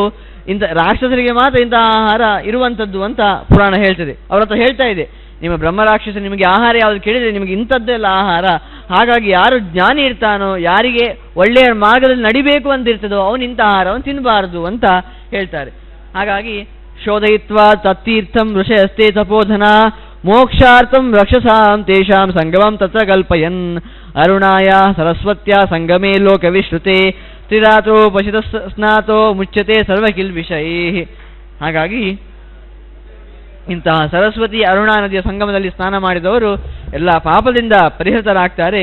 ಹಾಗಾಗಿ ಅಂತಹ ಆ ನಂತರ ಆ ರಾಕ್ಷಸರು ಕೂಡ ಈಗ ಕೇಳಿದ್ರಲ್ವಾ, ನಮಗೆ ತುಂಬಾ ಕಷ್ಟದಲ್ಲಿ ಇದ್ದೇವೆ ಅಂತ ಕೇಳಿದ್ರಲ್ವಾ, ಅಂದ್ರೆ ನಾವೇನೋ ಪಾಪ ಮಾಡಿದ್ವಿ, ಅದಕ್ಕೆ ಒಂದು ಪರಿಹಾರ ಬೇಕಲ್ವಾ ಅಂತ ಕೇಳುವಾಗ ತಸ್ತೆ ರಾಕ್ಷಸ ಸರ್ವೇ ಸ್ನಾತ ಪಾಪ ವಿವರ್ಜಿತ ದಿವ್ಯಮಾಲ್ಯಾಂಬರಧರ ಸ್ವರ್ಗಸ್ಥಿತಿ ಸಮನ್ವಿತಾ. ಆಗ ಅಂತಹವರು ಕೇಳಿದ್ದಕ್ಕೆ ಆಗ ಅಂತ ಆ ನದಿಯಲ್ಲಿ ಅವರು ಕೂಡ ಸ್ನಾನ ಮಾಡಿದ್ರಂತೆ, ಮಾಡಿಸಿದ್ರು. ಒಂದು ಋಷಿಗಳು ಹೇಳಿದ್ರಿಂದ ಅವರಿಗೆ ಸ್ನಾನ ಮಾಡುವಂತಹ ಒಂದು ಬುದ್ಧಿ ಬಂತು. ಸ್ನಾನ ಮಾಡಿದ್ರಿಂದ ಅವರೆಲ್ಲ ಪಾಪದಿಂದ ವರ್ಜಿತರಾಗ್ತಾರಂತೆ, ಒಳ್ಳೆ ಸ್ವರ್ಗವನ್ನು ಪಡಿತಾರಂತೆ. ಹಾಗಾಗಿ ಅಂತಹ ಶ್ರೇಷ್ಠ ನದಿ ಆ ಸರಸ್ವತಿ ನದಿ. ಹಾಗೇನೆ ಸರಸ್ವತಿ ಅರುಣಾ ಸಂಗಮ ತುಂಬಾ ಶ್ರೇಷ್ಠವಾದದ್ದು ಅಂತ ಇಲ್ಲಿ ಹೇಳ್ತಾರೆ. ಹಾಗೆ ಹೇಳಿ ಇನ್ನು ಕೆಲವು ತೀರ್ಥಗಳ ಸ್ಮರಣೆಯನ್ನು ಮಾಡ್ತಾರೆ. ಹೇಳ್ತಾ ಸಮುದ್ರ ಸತ್ವಚತ್ವಾರೋ ಧರ್ಮಿಣ ಅರ್ಹತಾಪುರ ಪ್ರತ್ಯೇಕಂ ಸುಂದರಸ್ನಾಥೋ ಗೋಸಾಸ್ರಫಲಂ ಲಭೇತ್. ಇನ್ನು ಆ ಕುರುಕ್ಷೇತ್ರ ಎನ್ನುವ ಕ್ಷೇತ್ರದಲ್ಲಿ ಹಲವು ವಿಧವಾದ ನದಿಗಳಿವೆ. ಹಾಗೆ ಅಂತಹ ನದಿಗಳಲ್ಲಿ ಸ್ನಾನ ಮಾಡಿದರೆ 1000 ಗೋಗಳನ್ನು ಕೊಟ್ಟಂತಹ ಫಲ ಸಿಗ್ತದೆ ಅಂತ ಹೇಳ್ತಾರೆ. ಹಾಗೆ ಒಂದು ತೀರ್ಥದ ಬಗ್ಗೆ ಹೇಳ್ತಾರೆ, ಕುರು ತೀರ್ಥಂ ಚ ವಿಖ್ಯಾತಂ ಕುರುಣಾಯತ್ ರವೈ ತಪ ತಪ್ತಂ ಸುಘೋರಂ ಕ್ಷೇತ್ರಸ್ಯ ಕರ್ಷಣಾರ್ಥಂ ದ್ವಿಜೋತ್ತಮ.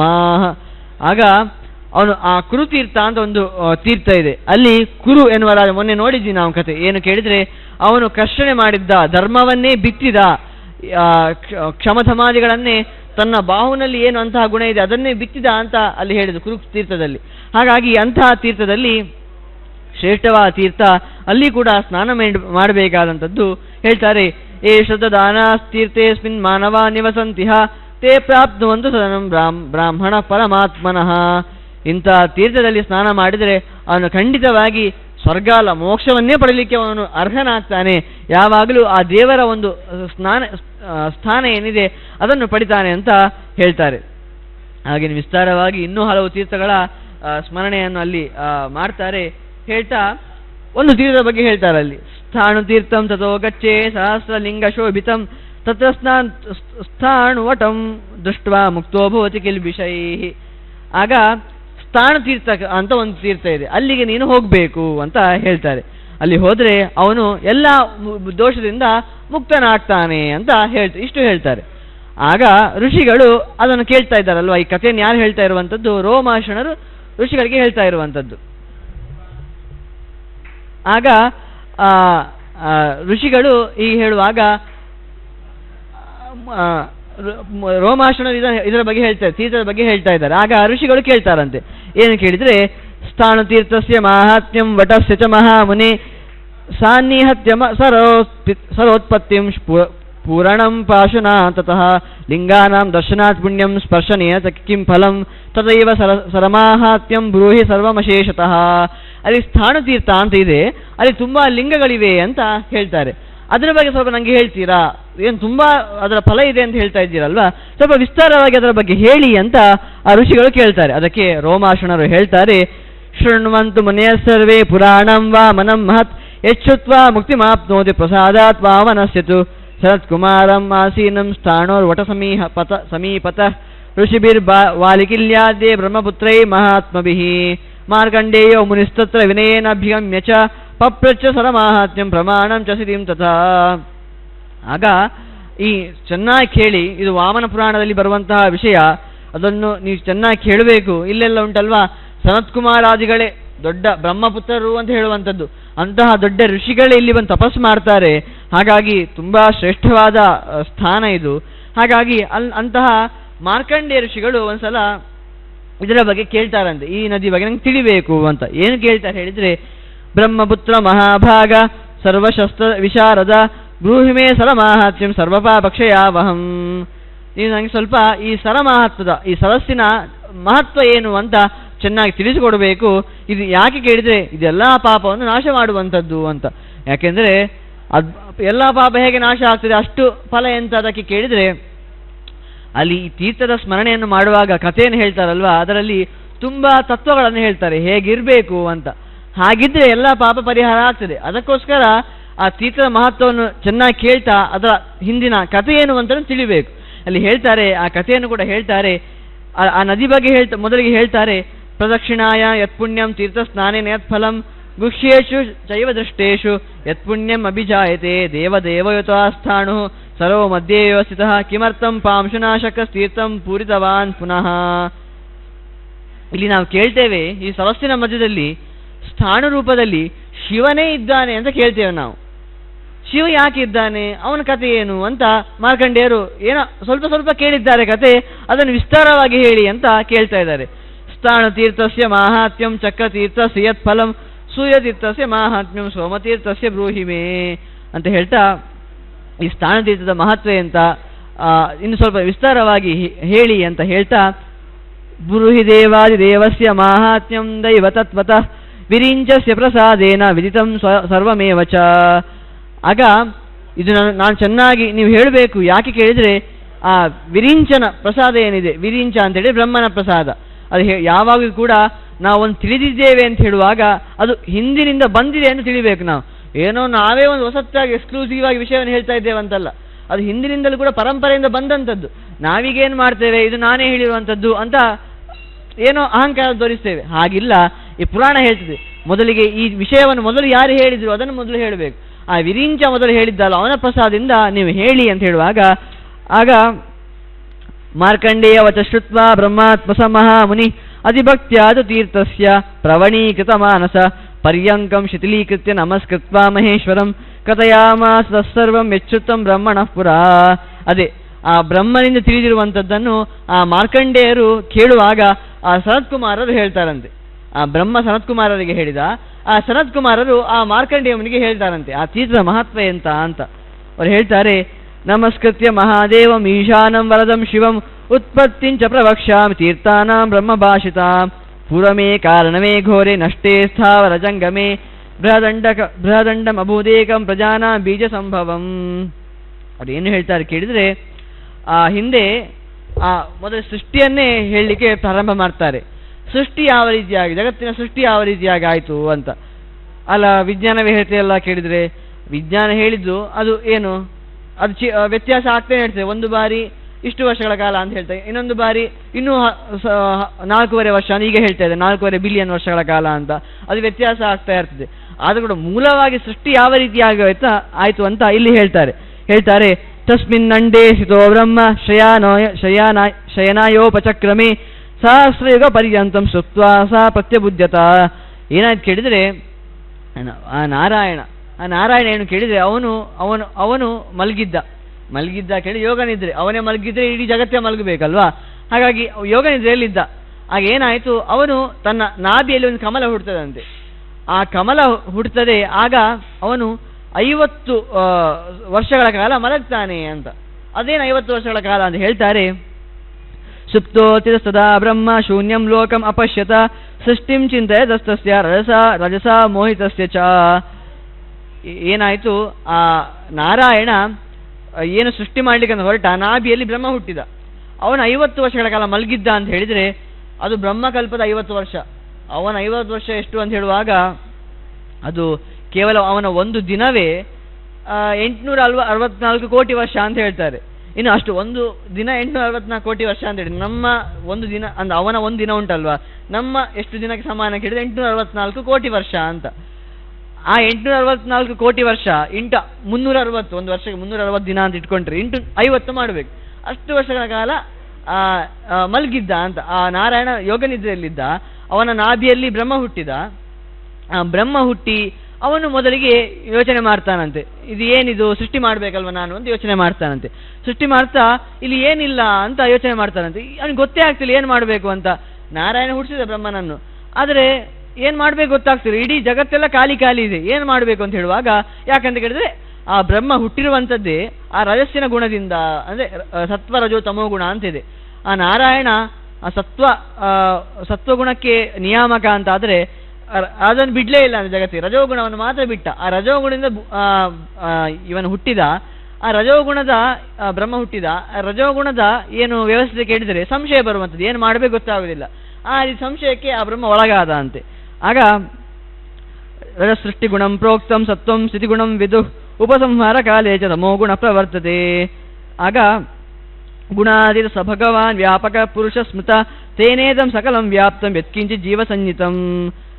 ಅಷ್ಟೇ ಅಲ್ಲದೆ ಹೇಳ್ತಾರೆ, ಸಬ್ರಹ್ಮ ಸ ಚ ಗೋವಿಂದ ಈಶ್ವರ ಸ ಸನಾತನ ಯಸ್ತಂ ವೇದ ಮಹಾತ್ಮಾನಂ ಸಸರ್ವಂ ವೇದ ಮೋಕ್ಷವಿತ್. ಅವನು ಏನು ಮಾಡಬೇಕಂತ ಗೊತ್ತಾಗದೆ ಈಗ ಅವನನ್ನು ಯಾರನ್ನು ತಪಸ್ ಮಾಡಬೇಕಂತ ಯೋಚನೆ ಮಾಡುವಾಗ ಅವನಿಗೆ ಅನಿಸ್ತದಂತೆ, ಆದರೆ ಅವನ ಗುಣ ಅಲ್ವಾ, ಅದು ಸ್ವರೂಪತಃ ಗುಣ. ಏನು ಗೊತ್ತಾಗದಿದ್ರು ಕೂಡ ಅವನಿಗೆ ನಾರಾಯಣನ ಬಗ್ಗೆ ಯೋಚನೆ ಮಾಡಬೇಕು ಅಂತ ಅವನಿಗೆ ಅನಿಸ್ತದೆ, ನಾರಾಯಣನ ತಪಸ್ ಮಾಡಬೇಕು ಅಂತ. ಹಾಗೆ ಮಾಡಿ ಅವನಿಗೆ ನಾರಾಯಣ ಜ್ಞಾನ ಬಂದಿದ್ದರಿಂದ ಆ ನಂತರ ಅವನು ಸೃಷ್ಟಿಯಾದಿಗಳನ್ನು ಮಾಡ್ತಾನೆ ಅಂತ ಹೇಳ್ತಾರೆ.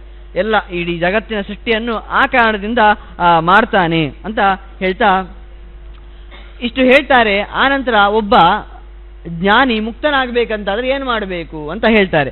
ಇದು ಹೇಳ್ತಾರೆ, ಏತತ್ ಪ್ರಧಾನಂ ಪುರುಷಸ್ಯ ಕರ್ಮ ಯದಾತ್ಮ ಸಂಬೋಧ ಸುಖೇ ಪ್ರವಿಷ್ಟಂ ಜ್ಞೇಯಂ ತದೇವ ಪ್ರವದಂತಿ ಸಂತಸ್ ತತ್ಪ್ರಾಪ್ತೇಹಿ ವಿಜಹಾತಿ ಕಾಮಾನ್ ನೈತಾದಶಂ ಬ್ರಾಹ್ಮಣಸ್ಯಾಸ್ತಿ ವಿತ್ತಂ ವಿತೈಕತಾ ಸಮತಾ ಸತ್ಯತಾ ಚ ಶೀಲೇ ಸ್ಥಿತಿರ್ದಂಡ ವಿಧಾನವರ್ಜನಂ ಅಕ್ರೋಧನಶ್ಚೋಪರಮಃ ಕ್ರಿಯಾಭ್ಯಃ. ಈ ಯಾಕೆ ಹೇಳಿದ್ರು ಕೇಳಿದರೆ, ಸೃಷ್ಟಿಯಾದಂತಹ ವಿಷಯವನ್ನು ಹೇಳಿದರು. ಒಬ್ಬ ಸೃಷ್ಟಿಯಾದ, ಹೇಗೆ ಕೇಳಿದರೆ ಸೃಷ್ಟಿಯಾಗುವಂಥದ್ದು ಆ ಬ್ರಹ್ಮಣಿ ರೂಪೋಸು ಶಿವರೂಪೇ ಶಿವೇ ಸ್ಥಿತಃ ಅಂತ. ವಿಷ್ಣು ಸ್ಥಿತಿಯನ್ನು ಮಾಡ್ತಾನೆ ಅಂದರೆ ಗೊತ್ತಿರುವಂತಹ ವಿಷಯ, ಎಲ್ಲರನ್ನು ಪಾಲನೆ ಮಾಡುವ ವಿಷ್ಣು. ಇನ್ನು ಬ್ರಹ್ಮ ಸೃಷ್ಟಿ ಮಾಡ್ತಾನೆ ಕೇಳಿದರೆ, ಬ್ರಹ್ಮ ಸೃಷ್ಟಿ ಮಾಡ್ತಾನೆ, ಆದರೂ ಕೂಡ ಬ್ರಹ್ಮನ ಒಳಗಿದ್ದು ಸೃಷ್ಟಿ ಮಾಡಿಸುವಂಥವ ಭಾಗವತ ಹೇಳ್ತದೆ. ಯಾರು ಕೇಳಿದರೆ ಆ ಬ್ರಹ್ಮರೂಪನಾದ ನಾರಾಯಣನೇ ಅಂತ. ಅಂದರೆ ಅವನೊಳಗಿದ್ದು ಸೃಷ್ಟಿಯನ್ನು ಯಾರು ಮಾಡ್ತಾನೆ ಕೇಳಿದ್ರೆ ನಾರಾಯಣನೇ ಮಾಡುವಂಥದ್ದು. ಇನ್ನು ಸಂಹಾರ ಮಾಡುವಂಥದ್ದು ಶಿವ ಅಂತ. ಅವನೊಳಗಿದ್ದು ಸಂಹಾರ ಮಾಡುವವನು ಯಾರು? ಅವನು ಅದು ಕೂಡ ಶಿವನೊಳಗಿರುವಂತಹ ಶಿವರೂಪ ಅಂತ, ಅದು ನಾರಾಯಣ ಅಂತ ಹೇಳ್ತಾರೆ. ಹಾಗಾಗಿ ಒಬ್ಬ ಸೃಷ್ಟಿಗೆ ಬಂದಿದ್ದಾನೆ, ಅವನು ಏನನ್ನು ಮಾಡಬೇಕು ಈ ಸೃಷ್ಟಿಯಿಂದ ಪಾರಾಗಬೇಕು ಅಂತ ಹೇಳಿದರೆ, ಅವನು ತನ್ನ ಒಳಗಿರುವಂತಹ ಏನು ಹೇಳ್ತಾರೆ ಸುಖವನ್ನು ನೋಡಬೇಕು, ಸುಖಕ್ಕೆ ವಿಷಯನಾದವನು ನೋಡಬೇಕು ಅಂತ ಹೇಳ್ತಾರೆ. ಯಥಾತ್ಮ ಸಂಬೋಧ ಸುಖೇ ಪ್ರವಿಷ್ಟಂ. ನಾವು ಸುಖವನ್ನು ಹೊರಗುಂಟು ಅಂತ ಅನ್ಕೊಳ್ತೇವೆ, ನಿಜವಾಗಿ ನಾವು ಅನ್ಕೊಳ್ಬೇಕು ಸುಖ ಹೊರಗು ಇರುವುದು ಹೌದಾ ಅಂತ. ಯಾಕೆ ಕೇಳಿದರೆ ಸುಖ ನಮ್ಮೊಳಗಿರುವಂಥದ್ದು. ಯಾಕೆ ಕೇಳಿದರೆ ಒಂದು ಬಾರಿ ನಮಗೆ ಏನು ಫ್ಯಾನ್ ಅಂತ ಏನಿದೆ ಖುಷಿಯನ್ನು ಕೊಡ್ತಾ ಇರ್ತದೆ, ಅದೇ ಕೆಲವು ಸಮಯದ ನಂತರ ಜ್ವರ ಬಂದಾಗ ಅದು ಬೇಡ ಅಂತ ಅನಿಸ್ತದೆ. ಹಾಗೆ ಸುಖ ಎಲ್ಲಿರುವಂಥ? ಸುಖ ಫ್ಯಾನಲ್ಲಿ ಇರುವಂಥದ್ದ? ಅಲ್ಲ, ಸುಖ ನಮ್ಮೊಳಗಿರುವಂಥದ್ದು. ಹಾಗಾಗಿ ಅದು ಕೂಡ ಅದೆಲ್ಲ ಅನಿತ್ಯ. ಅಂತಹ ಸುಖಗಳು, ಫ್ಯಾನಿಂದ ಏನು ಸುಖ ಬರ್ತದೆ ಅದೆಲ್ಲ ಲೌಕಿಕ ಪದಾರ್ಥಗಳಾಗಿರುವುದರಿಂದ ಅದು ಅನಿತ್ಯ. ನಿಜವಾಗಿ ಸುಖ ಯಾವ ಸುಖ ಸಿಗುವಂಥದ್ದು ಹೇಳಿದರೆ, ನಾವು ಯಾವಾಗ ಭಗವಂತನನ್ನು ನೋಡ್ತೇವೋ ಆಗ ನಮಗೆ ಸುಖ ಸಿಗುವಂಥದ್ದು. ಅದು ಆ ಭಗವಂತನನ್ನು ನಮ್ಮೊಳಗೆ ನಾವು ಕಂಡ್ರೆ ಆನಂತರ ಯಾವಾಗ ದುಃಖ ಇರುವುದಿಲ್ಲ. ಹಾಗಾಗಿ ಅಂತಹ ಸುಖವನ್ನು ನಾವು ಕಾಣಬೇಕು ಅಂತ ಹೇಳ್ತಾರೆ. ಹಾಗಾಗಿ ಅಂತಹ ಸುಖವನ್ನು ಕಂಡುವವನೇ ಅವನು ವಿದ್ವಾಂಸ. ಯಾರು ಲೌಕಿಕ ಸುಖದಲ್ಲಿ ಬೀಳ್ತಾನೆ ಅವನು ಈ ಸೃಷ್ಟಿಯಿಂದ ಪಾರಾಗಲಿಕ್ಕೆ ಸಾಧ್ಯ ಇಲ್ಲ. ಯಾರು ತನ್ನ ಒಳಗೆ ಆ ದೇವರನ್ನು ನೋಡ್ತಾ ಸುಖವನ್ನು ಪಡ್ತಾನೆ ಅವನು ಮಾತ್ರ ಇಂತಹ ದುಃಖದಿಂದ ಪಾರಾಗ್ಬೋದು ಅಂತ ಹೇಳ್ತಾ, ಒಬ್ಬ ಜ್ಞಾನಿ ಇದ್ದಾನೆ, ಆ ಜ್ಞಾನಿಗೆ ಸುಖಕ್ಕೆ ತುಂಬ ದಾರಿಗಳಿವೆ. ಅಂತಹ ಜ್ಞಾನಿ ಎಂತಹ ದಾರಿಗಳನ್ನು ಕಂಡುಹಿಡಿಬೇಕು, ಅವನ ಸಂಪತ್ತಿ ಯಾವುದು ಅಂತ ಇಲ್ಲಿ ಹೇಳ್ತಾರೆ. ಅವನ ಸಂಪತ್ತಿ ಯಾವುದು ಹೇಳಿದರೆ ಏಕತಾ, ಎಲ್ಲರಲ್ಲೂ ಕೂಡ ಆ ಭಗವಂತನೇ ಪ್ರಧಾನ ಅಂತ ಅಂದ್ಕೊಳ್ಳುವಂಥದ್ದು. ನಾವು ಒಬ್ಬ ವ್ಯಕ್ತಿಯನ್ನು ನೋಡಿ ಆ ಅವನ ವ್ಯಕ್ತಿಯಲ್ಲಿ ದ್ವೇಷವನ್ನು ಮಾಡ್ತೇವೆ, ಸುಖವನ್ನು ಪಡ್ತೇವೆ, ಏನಲ್ಲ, ಅವನಲ್ಲಿಯೂ ಕೂಡ ಭಗವಂತ ಇದ್ದಾನೆ ಅಂತ ಯಾವಾಗ ಯೋಚನೆ ಮಾಡ್ತಿರುವಂಥದ್ದು ಏಕತ್ವ. ಪ್ರಧಾನವಾಗಿ ಯಾರು ಇರುವಂಥದ್ದು ಕೇಳಿದರೆ ಏಕ ಅಂತ ಹೇಳಿದರೆ ಏನು? ಏಷೇವ ಕರ್ತ, ಇವನು ಬಿಟ್ಟು ಇನ್ನೊಬ್ಬ ಇಲ್ಲ ಹೇಳಿದರೆ ಇವನಿಗಿಂತ ಶ್ರೇಷ್ಠನಾದ ಇನ್ನೊಬ್ಬ ಇಲ್ಲ ಅಂತ ಅರ್ಥ. ಹಾಗಾಗಿ ಎಲ್ಲರಲ್ಲೂ ಕೂಡ ದೇವರನ್ನು ಕಾಣಬೇಕು. ಹಾಗೇನೆ ಸತ್ಯತ, ಸಜ್ಜನರಿಗೆ ಹಿತವಾಗುವಂತಹ ಕೆಲಸವನ್ನೇ ಮಾಡಬೇಕು, ಬೇರೆ ಮಾಡುವಂಥದ್ದಲ್ಲ. ಇನ್ನು ಶೀಲೇ ಸ್ಥಿತಿ, ಒಳ್ಳೆಯ ಸದಾಚಾರವನ್ನು ಇಟ್ಟುಕೊಳ್ಳುವಂಥದ್ದು. ಯಾವಾಗಲೂ ತಾನು ಒಳ್ಳೆಯ ಸದಾಚಾರದಲ್ಲಿ ಇರುವ ಹಾಗೆ ಇರುವಂಥದ್ದು, ಅದು ಕೂಡ ಒಬ್ಬ ಜ್ಞಾನಿ ಭಗವಂತನನ್ನು ಕಾಣಬೇಕಾದ್ರೆ ಇರುವಂತಹ ಗುಣ. ಹಾಗೇನೆ ಅಕ್ರೋಧ, ಸಿಟ್ಟು ಮಾಡ್ಕೊಳ್ಬಾರ್ದು ಅಂತ ಮುಂದೆ ಹೇಳ್ತಾರೆ. ಮುಂದೆ ಅದ್ಭುತವಾಗಿ ಆ ಸಿಟ್ಟಿನ ಒಂದು ಕಥೆಯನ್ನು ಹೇಳ್ತಾ ಇದೆ ಪುರಾಣದಲ್ಲಿ, ಅದಕ್ಕೆ ಪೀಠಿಗೆ ರೂಪದಲ್ಲಿ ಹೇಳ್ತಾರೆ ಯಾವಾಗ ಸಿಟ್ಟು ಮಾಡ್ಕೊಳ್ಬಾರ್ದು ಅಂತ. ಹಾಗೇನೆ ಉಪರಮ, ಜಗತ್ತಿನಲ್ಲಿ ವೈರಾಗ್ಯ, ಏನಾದರೂ ಕೂಡ ಭಗವಂತನೇ ನಮ್ಗೆ ನಿಜವಾಗಿ ಸುಖ ನೀಡುವವನು, ಇದೆಲ್ಲ ಕ್ಷಣಿಕವಾದ ಸುಖ ಅಂತ ಅಂದ್ಕೊಂಡು ಜಗತ್ತಿನಲ್ಲಿ ವೈರಾಗ್ಯ, ಇದೆಲ್ಲ ಅಜ್ಞಾನಿಗಿರುವಂತಹ ಮಾರ್ಗ ಅಂತ ಹೇಳ್ತಾರೆ. ಹಾಗೇನೆ ಹೇಳ್ತಾರೆ. ಇಷ್ಟು ಹೇಳಿ ಪುನಃ ಇದಾನಿಂ ಶೃಣು ಚೋತ್ಪತ್ತಿಂ ಬ್ರಹ್ಮಣ ಪರಮಾತ್ಮನ ಇಮಂ ಚೋದಹರಂತ್ಯೇವ ಶ್ಲೋಕಂ ನಾರಾಯಣಂ ಪ್ರತಿ ಆಪೋ ನಾರ ವೈತನಮ ಇತ್ಯೇವಂ ನಾಮ ಶುಶ್ರುಮ ತಾಸು ಚೇತೇ ಸಯಸ್ಮಾಚ ತೇನ ನಾರಾಯಣ ಸ್ಮೃತಃ. ಅಲ್ಲಿ ಸೃಷ್ಟಿಯನ್ನು ಹೇಳಿ ಮೋಕ್ಷವನ್ನು ಹೇಗೆ ಒಬ್ಬ ಆ ಥರ ಸೃಷ್ಟಿಯಿಂದ ಪಾರಾಗಬೇಕು ಅಂತ ಹೇಳಿದರು ಆ ಸಂಸಾರ ಬಂಧನದಿಂದ. ಆದರೂ ಕೂಡ ಪುನಃ ಈ ನಾರಾಯಣ ಅಂತಿದ್ದಾನಲ್ವ, ಅವನು ಈ ನಿಜವಾಗಿ ಅವನಿಗೆ ನಾರಾಯಣ ಅಂತ ಯಾಕೆ ಹೇಳಿದರೆ ಆಪೋ ನಾರಾಹ ಇತಿ ಪ್ರೋಕ್ತಾಹ. ನಾವು ನೀರಂತ ಏನು ಹೇಳ್ತೇವೆ, ನೀರೇ ನಾರ ಅಂತ ಹೇಳುವಂಥದ್ದು. ಹಾಗಾಗಿ ಆ ನೀರಿನಲ್ಲಿ ಇರುವವನು ಯಾರು, ಅದು ನಾರಾಯಣ. ಕ್ಷೀರಸಾಗರ ಅಂತ ಹೇಳ್ತೇವೆ, ಅದು ನೀರಿನ ರೂಪದಲ್ಲಿ ಇರುವಂಥದ್ದು.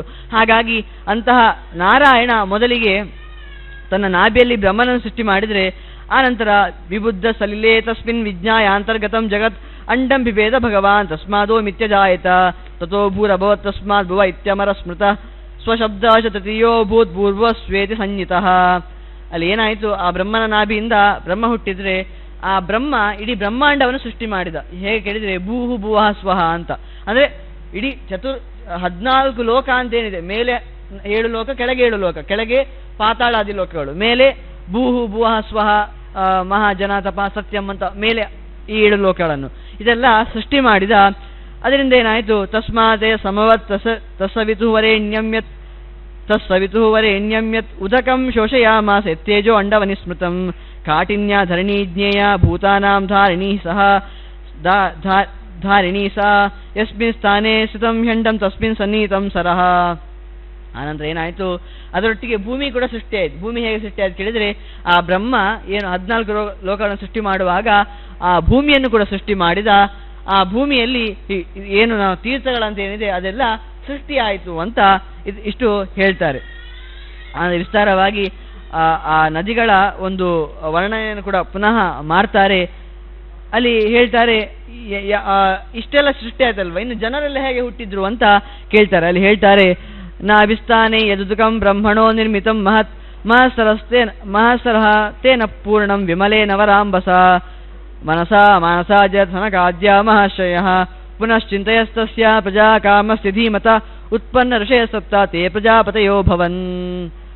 ಮೊದಲಿಗೆ ಸನಕಾದಿಗಳು ಸೃಷ್ಟಿಯಾದರಂತೆ. ಯಾರು ಕೇಳಿ ಹಾಗೆ ಬಂತಲ್ವ, ಸನಕಾದಿಗಳು ಯಾರು ಅಂತ, ಅವರೇ ಸನಕ, ಸನಂದನ, ಸನಾತನ, ಸನತ್ ಕುಮಾರರು ಅಂತ ದೊಡ್ಡ ಋಷಿಗಳು ಸೃಷ್ಟಿಯಾದರಂತೆ.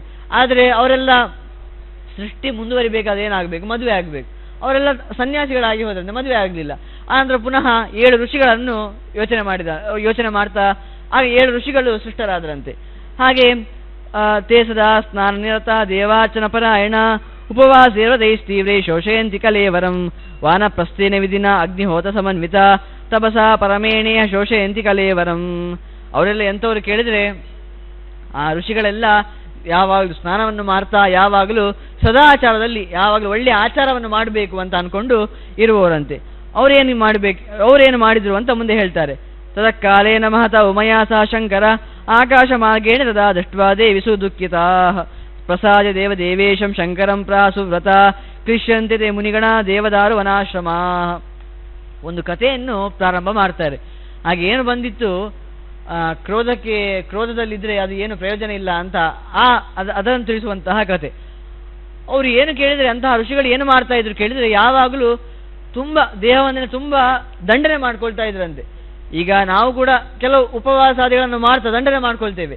ಆದರೂ ಕೂಡ ಅವರು ಇನ್ನೂ ಉತ್ಕೃಷ್ಟ ಮಟ್ಟದಲ್ಲಿ, ಅವರು ತಿನ್ನುವಂಥದ್ದೇ ಕಮ್ಮಿ, ತುಂಬ ಕಮ್ಮಿ ತಿಂದು ಫಲಾದಿಗಳನ್ನೇ ತಿಂದು ತಪಸ್ಸನ್ನು ಮಾಡುವಂಥದ್ದು. ಯಾವಾಗಲೂ ಆ ತಪಸ್ಸನ್ನು ಮಾಡುವಾಗಲೂ ಕೂಡ ದೇವರ ಬಗ್ಗೆ ಚಿಂತನೆ. ಅದು ಏನು ತಪಸ್ಸು ಮಾಡೋದು ಸುಲಭ ಅಲ್ಲ, ತುಂಬ ಹೊರಗಿನ ತುಂಬ ಕಷ್ಟಗಳು ಬರ್ತಾ ಇರ್ತದೆ, ಕೆಲವು ಸೆಕೆ, ಚಳಿ, ಮಳೆ ಎಲ್ಲ ಬರ್ತಾ ಇರ್ತದೆ. ಆದರೂ ಕೂಡ ಅದನ್ನೆಲ್ಲ ಯೋಚನೆ ಮಾಡದೆ ತಪಸ್ಸನ್ನು ಮಾಡಬೇಕು.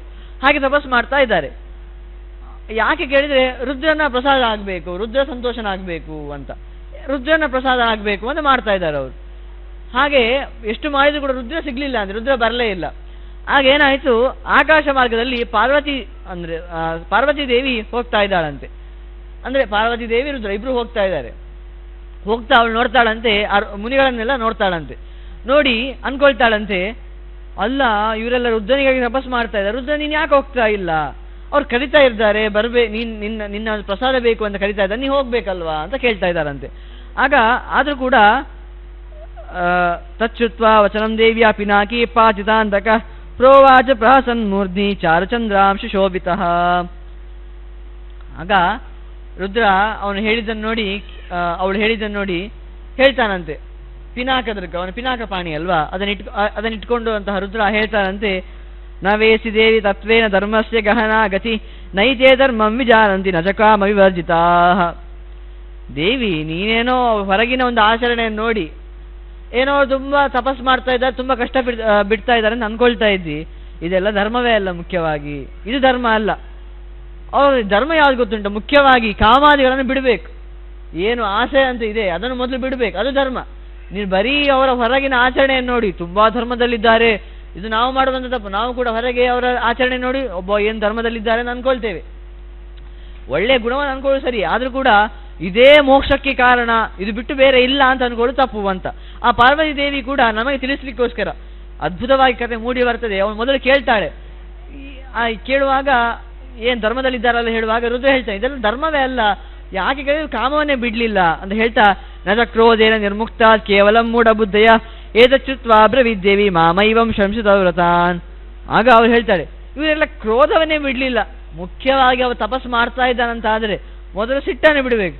ಸಿಟ್ಟನ್ನು ಬಿಡದೆ ನಾನು ತಪಸ್ಸನ್ನು ಮಾಡ್ತೇನೆ, ಒಳ್ಳೆ ಜ್ಞಾನಿ ಅಂತ ಹೇಳಿದ್ರೆ ಪ್ರಯೋಜನ ಇಲ್ಲ, ಮೊದಲು ಅದನ್ನು ಬಿಟ್ಟಿದ ನೋಡ್ಬೇಕು ಅಂತ ಹೇಳುವಾಗ ಆ ಪಾರ್ವತಿಗೆ, ಅವಳು ಹೊರಗೆ ನೋಡ್ತಾ ಇದ್ದಾಳಲ್ವ, ಅವಳಿಗೆ ತುಂಬಾ ಕೇಳಲಿಕ್ಕೆ ಅಸಹ್ಯ ಆಯ್ತು. ಅಯ್ಯೋ ನೀನು ದೊಡ್ಡ ಹಾಗೆಲ್ಲ ಹೇಳ್ಬಾರ್ದು, ಶಾಂತಂ ಪಾಪಂ, ಅವ್ರು ಅಷ್ಟು ತಪಸ್ಸು ಮಾಡ್ತಾ ಇದ್ದಾರೆ, ನೀ ಅವ್ರ ಬಗ್ಗೆ ಹೀಗೆಲ್ಲ ಹೇಳ್ದ? ಅವ್ರು ಅಷ್ಟು ತಪಸ್ಸು ಮಾಡ್ತಾರೆ, ನನ್ಗೆ ಗೊತ್ತುಂಟು ಒಳ್ಳೆ ತಪಸ್ಸು ಮಾಡ್ತಾರೆ, ಎಲ್ಲವನ್ನು ಬಿಟ್ಟಿದ್ದಾರೆ, ನೀ ಹಾಗೆಲ್ಲ ಹೇಳಬೇಡ ಅಂತ ಆ ಪಾರ್ವತಿ ದೇವಿ ಹೇಳ್ತಾಳೆ. ಆಗ ಆ ರುದ್ರ ಏನ್ ಮಾಡ್ತಾನೆ ಹೇಳಿದ್ರೆ, ದೇವ ಪ್ರದರ್ಶಯ ಆತ್ಮಾನಂ ಪರಂ ಕೌತೂಹಲಂ ಹಿಮೆ ಸ ಇತ್ಯುಕ್ತೌ ಆಚೇದಂ ದೇವಿ ದೇವಸ್ಮಿತಾ ನನ ತಿಷ್ಟತಂ ಮತ ಯಾಸ್ಯಾಮಿ ಯತ್ರೈತೆ ಮುನಿಪುಂಗವ ಸಾಧಯಂತಿ ತಪೋಘೋರಂ ದರ್ಶಯಿಷ್ಯಾಮಿ ಚೇಷ್ಟಿತಂ. ಆಗ ಹೌದಾ, ನೀವು ತುಂಬಾ ಅವ್ರ ಬಗ್ಗೆ ತುಂಬಾ ಯೋಚನೆ ಮಾಡ್ತಾ ಇದ್ದೀಯಲ್ವಾ, ನಿಜವಾಗಿ ಅವ್ರು ಯಾವ ರೀತಿ ಇದ್ದಾರೆ ನಾನು ತೋರಿಸ್ತೇನೆ, ನೀ ಇಲ್ಲೇ ಇರು ಸ್ವಲ್ಪ ಹೊತ್ತು, ನಾನು ಕೆಳಗೆ ಹೋಗ್ತೇನೆ, ಅವ್ರು ಕೆಳಗೆ ಇದ್ದದಂತಲ್ವಾ ಅಲ್ಲಿ ಹೋಗಿ ನಾನು ತಿಳಿಸ್ತೇನೆ, ಅವರ ಬುದ್ಧಿ ಎಂಥದ್ದು ನನಗೆ ತಿಳಿಸ್ತೇನೆ ಅಂತ ಹೇಳ್ತಾರೆ. ಆಗ ಎತ್ತತೆ ಮುನೇ ಸರ್ವೇ ಕಾಷ್ಟಲೋಷ್ಟ ಸಮಾಸ್ತ ಅಧೀಯ ನಮಃ ಭಾಗ ಕೃತಾಗ್ನಿ ಸದನ ಕ್ರಿಯಾ ತಾನ್ ವಿಲೋಕ್ಯ ತಥೋ ದೇವೋ ನಗ್ನ ಸರ್ವಾಂಗ ಸುಂದರ ವನಮಾಲಾ ಕೃತಾಪೀಡ ಯುವ ಭಿಕ್ಷಾ ಕಪಾಲಭೃತ್. ಅವನು ಏನು ಮಾಡಿದ ಕೇಳಿದರೆ, ಕೆಳಗೆ ಹೋದ, ತನ್ನ ಎಲ್ಲ ನಗ್ನನಾದ ಅಂತೆ, ಎಲ್ಲ ಬಟ್ಟೆಯನ್ನು ಬಿಚ್ಚಿದ ಆ ರುದ್ರ. ಅವ ಯಾಕೆ ದಿಗಂಬರ ಅಲ್ವಾ, ಅವನ ದಿಕ್ಕೇ ಅಂಬರ, ಅದು ರುದ್ರನಿಗೆ ಎಂತ ಹೇಳುವಂತ ದಿಗಂಬರ ಅಂತ. ಅವನಿಗೆ ಹೊಸತ್ತಲ್ಲ, ಎಲ್ಲ ವಸ್ತ್ರಗಳನ್ನೆಲ್ಲ ಬಿಟ್ಟ ಅಂತೆ. ಬಿಟ್ಟು ಒಂದು ಪಾತ್ರೆಯನ್ನು ಇಟ್ಟುಕೊಂಡು ಭಿಕ್ಷೆಯನ್ನು ಬಿಡ್ಲಿಕ್ಕೆ ಅಂತ ಹೋದ ಅಂತೆ ಋಷಿಗಳ ಹತ್ರ. ಆಗ ಆಶ್ರಮೇ ಪರ್ಯಟನ್ ಭಿಕ್ಷಾ ಮುನೀನಾಂ ದರ್ಶನಂ ಪ್ರತಿ ದೇಹಿ ಭಿಕ್ಷಾ ಅಂತ ದಷ್ಟೋಕ್ತ್ವಾ ಹ್ಯಾಶ್ರಮಾದಾಶ್ರಮಂ ಯಯೋ ತಂ ವಿಲೋಕ್ಯ ಆಶ್ರಮಗತಂ ಯೋಷಿತೋ ಬ್ರಹ್ಮವಾದಿನಾಂ ಸ ಕೌತುಕ ಸ್ವಭಾವೇನ ತಸ್ಯ ರೂಪೇಣ ಮೋಹಿತಾಃ. ಆ ರುದ್ರ ಅಲ್ಲಿಗೆ ಹೋಗುವಾಗ ಒಂದು ಆಶ್ರಮದಿಂದ ಒಂದು ಆಶ್ರಮಕ್ಕೆ ಹೋಗ್ತಾ ಇದ್ದಾನಂತೆ. 7 ಋಷಿಗಳಿದ್ದಾರಲ್ವಾ, ಅವರ ಹೆಂಡತಿಯರು ಅವನನ್ನು ನೋಡಿದ್ರಂತೆ. ಅವನನ್ನು ನೋಡಿ ತುಂಬಾ ಅವರಿಗೆ ಮೋಹ ಬಂತಂತೆ, ಈ ರುದ್ರನ ನೋಡಿ ಮೋಹ ಬಂತಂತೆ. ಏನು ಬಟ್ಟೆಯನ್ನು ಹಾಕೊಳ್ಳಿಲ್ಲ, ಅದು ಕೂಡ ಯಾರು ಬಂದದ್ದು, ರುದ್ರನೇ ಬಂದಿರುವಂಥದ್ದಲ್ವಾ, ಹಾಗಾಗಿ ಅವರಿಗೆಲ್ಲ ಮೋಹ ಆಯ್ತಂತೆ. ಆಗ ಪ್ರೋಚು ಪರಸ್ಪರಂ ನಾರ್ಯ ಏಹಿ ಪಶ್ಯಾಮ ಭಿಕ್ಷುಕಂ ಪರಸ್ಪರಮಿದಿಚ್ಚೋಕ್ತ್ವಾ ಗೃಹ್ಯ ಮೂಲ ಫಲಂ ಬಹು ಗೃಹಾಣ ಭಿಕ್ಷಾ ಊಚಸ್ತಾ ತಂ ದೇವಂ ಮುನಿಯೋಷಿತ ಸತಂ ಭಿಕ್ಷಕಪಾಲಂ ತಂ ಪ್ರಸಾರ್ಯ ಬಹು ಸಾದರಂ. ಅವರೆಲ್ಲ ತನ್ನ ಫಲಗಳನ್ನೆಲ್ಲ ಇಟ್ಟುಕೊಂಡು ಅವನಿಗೆ ಆ ರುದ್ರನಿಗೆ ಕೊಡುವ ಅಂತ ಬಂದರಂತೆ. ಏನೋ ಒಂದು ಕಾರಣ ಬೇಕಿತ್ತು, ಅವ್ರ ರುದ್ರನ ಹತ್ರ ಹೋಗ್ಬೇಕಿತ್ತು ಅವರಿಗೆ. ಅವ್ರ ರುದ್ರ ಅಂತ ಗೊತ್ತಿಲ್ಲ ಅವರಿಗೆ, ಒಂದು ನಗ್ನನಾಗಿ ಬಂದಿದ್ದಾನೆ. ಆದ್ರೂ ಕೂಡ ಅವನ ರೂಪವನ್ನು ನೋಡಿ ಪರಸ್ಪರ ಮಾತಾಡ್ಕೊಂಡ್ರಂತೆ, ಇವನತ್ರ ಹೋಗುವ ಅಂತ ಅಂದ್ಕೊಂಡು ಫಲಗಳನ್ನೆಲ್ಲ ಕೊಡ್ಲಿಕ್ಕೆ ಬಂದ್ರಂತೆ. ಆಗ ಆ ರುದ್ರ ಹೇಳ್ತಾನಂತೆ, ದೇಹಿ ದೇಹಿ ಶಿವಂ ವೋಸ್ತು ಭವತೀಭ್ಯಸ್ತಪೋ ವನೆ ಹಸಮಾನಸ್ತು ದೇವೇಶ ತತ್ರ ದೇವ್ಯಾ ನಿರೀಕ್ಷಿತ ತಸ್ಮೈ ತತ್ವೈವ ತಾಂ ಭಿಕ್ಷಾಂ ಪಪ್ರಚುಸ್ತಂ ಸ್ಮರಾತುರಾಹ. ಆಗ ರುದ್ರ, ಹೌದಾ ಕೊಡಿ ದಾನವನ್ನು ಫಲವನ್ನು ಕೊಡಿ ಅಂತ ಹೇಳ್ತಾನಂತೆ. ಆಗ ಅವರೆಲ್ಲ ಕೊಡಿ ಅಂತ ಹೇಳುವಾಗ ಕೊಡ್ತಾರಂತೆ. ಆ ನಂತರ ಆ ನಾರಿಗಳು ಕೇಳ್ತಾರಂತೆ, ಆ ನಾರಿಯರೆಲ್ಲ ರುದ್ರನ ಅಂತ ಕೇಳ್ತಾರಂತೆ. ಏನು ಕೇಳಿದ್ರೆ, ಕೋಸೌ ನಾಮ ವ್ರತವಿಧಿ ತ್ವಯಾ ತಾಪಸ ಸೇವ್ಯತೆ ಯತ್ರ ನಗ್ನೇನ ಲಿಂಗೇನ ವನಮಾಲಾ ವಿಭೂಷಿತ ಭವಾನ್ ವೈ ತಾಪಸೋ ಹೃದ್ಯಾಸ್ಮೋ ಯದಿ ಮನ್ಯಸೇ. ಏ ಹುಡುಗನೇ, ನೀ ಯಾರಂತ ಗೊತ್ತಾಗ್ತಾ ಇಲ್ಲ. ಒಳ್ಳೆಯ ವನಮಾಲೆಯನ್ನೊಂದು ಹಾಕಿಕೊಂಡಿದ್ದಿ. ವನಮಾಲೆ ಅಂತ ಹೇಳಿದರೆ ಕಾಡಿನಲ್ಲಿ ಸಿಗುವಂತಹ ಮಾಲೆ, ಅದನ್ನು ಹಾಕಿಕೊಂಡಿದ್ದಿ. ಹಾಗೇನೆ ತುಂಬ ಚಂದವಾಗಿದ್ದಿ, ತುಂಬ ಮನಸ್ಸಿಗೆ ಮನೋಹರನಾಗಿದ್ದಿ. ಅದು ನಿಂಗೆ ಗೊತ್ತುಂಟು, ನಮಗೆಲ್ಲ ನೀನು ಇಷ್ಟ ಆಗಿದ್ದೆ ನಮ್ಗೆ ಗೊತ್ತುಂಟು ಅಂತ ಅವರೇ ಹೇಳ್ತಾರಂತೆ. ಆಗ ಇತ್ಯುಕ್ತ ತಾಪಸೀಭಿಸ್ತೋ ಪ್ರೋವಾಚ ಹಸಿತಾನನ ಇದಿ ಇದಮೇ ದೃಗ್ವರ್ತಂ ಕಿಂಚಿನ್ನ ರಹಸ್ಯಂ ಪ್ರಕಾಶತೆ ಶೃಣ್ವಂತಿ ಬಹವೋ ಯತ್ರ ತತ್ರ ವ್ಯಾಖ್ಯಾನ ವಿದ್ಯತೆ ಅಸ್ಯ ವ್ರತಸ್ಯ ಸುಭಗ ಇತಿ ಮತ್ವಾ ಗಮಿಷ್ಯಥ. ನೀ ಏನು ತಪಸ್ಸು ಮಾಡ್ತಾ ಇದ್ದಿ, ಏನು ನಿನ್ನ ತಪಸ್ಸೇನು, ನೀನು ತಪಸ್ಸು ಮಾಡಿದಿಂದನೇ ಇಂತಹ ಒಂದು ನಿನ್ನ ಮುಖದಲ್ಲಿ ಕಾಂತಿ ಅಂತ ಅವ್ರು ಹೇಳ್ತಾರಂತೆ. ಇದೇನು ಹೊಸತ್ತಲ್ಲ. ಒಳ್ಳೆಯ ತಪಸ್ಸಾದಿಗಳನ್ನು ಮಾಡುವವರ ಒಂದು ಮುಖದಲ್ಲಿ ಒಂದು ತೇಜಸ್ಸು ಇರುವಂಥದ್ದು ನಾವು ನೋಡ್ತೇವೆ. ಹಾಗಾಗಿ ಅವರು ಅನ್ಕೊಳ್ತಾರೆ, ನೀನೇನು ತಪಸ್ಸು ಮಾಡ್ತಾ ಇದ್ದಿ, ನಿನ್ನ ರೂಪ ಉಂಟಲ್ವಾ ಅದ್ಭುತವಾಗಿದೆ, ಮನಮೋಹಕವಾಗಿದೆ, ಏನು ತಪಸ್ಸು ಮಾಡ್ತಾ ಇದ್ದಿ ಅಂತ ಅವ್ರು ಕೇಳ್ತಾರೆ. ಅದಕ್ಕೆ ಆ ರುದ್ರ ಹೇಳ್ತಾನೆ, ಅದೆಲ್ಲ ರಹಸ್ಯವಾದಂಥದ್ದು, ಅದನ್ನು ಹೇಳಲಿಕ್ಕೆ ಸಾಧ್ಯ ಇಲ್ಲ. ಯಾಕೆ ಕೇಳಿದರೆ, ಆ ರುದ್ರನ ತಪಸ್ಸು ಯಾವುದು? ಯಾವಾಗಲೂ ಆ ಭಗವಂತನ ಚಿಂತನೆ, ಯಾವಾಗಲೂ ಆ ನಾರಾಯಣನ ಧ್ಯಾನ, ಅದೇ ಅವನ ತಪಸ್ಸು. ಯಾವಾಗಲೂ ಆ ರೀತಿ ನಾರಾಯಣ ತಪಸ್ಸು ಮಾಡಿದರೆ ಖಂಡಿತ ಅವನ ಮುಖದಲ್ಲಿ ಒಂದು ತೇಜಸ್ಸು ಬಂದೇ ಬರ್ತದೆ. ಹಾಗಾಗಿ ಅಂತ ತಪಸ್ಸು ಮಾಡ್ತಾ ಇದ್ದೆ ಅಂತ ಅವ್ರು ಹೇಳಲಿಲ್ಲ. ಹೇಳಿದ್ರೆ ಗೊತ್ತಾಗಿ ಬಿಡ್ತದಲ್ವಾ ಇದು ಶಿವ ಅಂತ. ಯಾಕಂದರೆ ಆ ರೀತಿಯಾಗಿ ಉತ್ಕೃಷ್ಟ ರೀತಿಯಲ್ಲಿ ಬ್ರಹ್ಮವಾಯುಗಳನ್ನು ಬಿಟ್ಟರೆ ಆ ರೀತಿ ತಪಸ್ಸು ಮಾಡುವಂಥದ್ದು ಸರಸ್ವತಿ ಅನಂತರ ರುದ್ರನೇ. ಹಾಗಾಗಿ ನಾನು ಯಾವಾಗ ನಾರಾಯಣ ತಪಸ್ಸು ಮಾಡ್ತಾ ಇದ್ದೇನೆ ಅಂತ ಹೇಳಿದರೆ ಇದೇನೋ ದೊಡ್ಡ ದೇವತೆ ಆಗಿರಬೇಕು ಅಂದ್ಕೊಂಡು ಶಿವ ಅಂತ ಅಂದ್ಕೊಳ್ಬೋದು. ಅದು ಹೇಳಬಾರ್ದಲ್ವಾ, ಇದೆಲ್ಲ ಗುಟ್ಟು, ಇದೆಲ್ಲ ಹೇಳಲಿಕ್ಕೆ ಸಾಧ್ಯ ಇಲ್ಲ, ನಾ ಹೇಳುವುದಿಲ್ಲ ಅಂದ್ರೆ ರುದ್ರ ಹೇಳ್ತಾನಂತೆ. ಆಗ ಏವ ಮುಕ್ತ ಸದಾ ತೇನ ತಾಹ ಪ್ರತ್ಯುಚಿಸ್ತದಾ ಮುನಿಂ ರಹಸ್ಯೇ ಹಿ ಗಮಿಷ್ಯಾಮ ಮುನೇನ ಕೌತುಕಂ ಮಹತ್ ಇತ್ಯುಕ್ತ್ವಾ ತಾ ಸದಾ ತಂ ವೈ ಜಗೃಹು ಪಾಣಿಪಲ್ಲವೈ ಕಾಚಿತ್ ಕಂಠೆ ಸಕಂದರ್ಪ ಬಾಹುಭ್ಯಾಂ ಅಪರಾಸತ.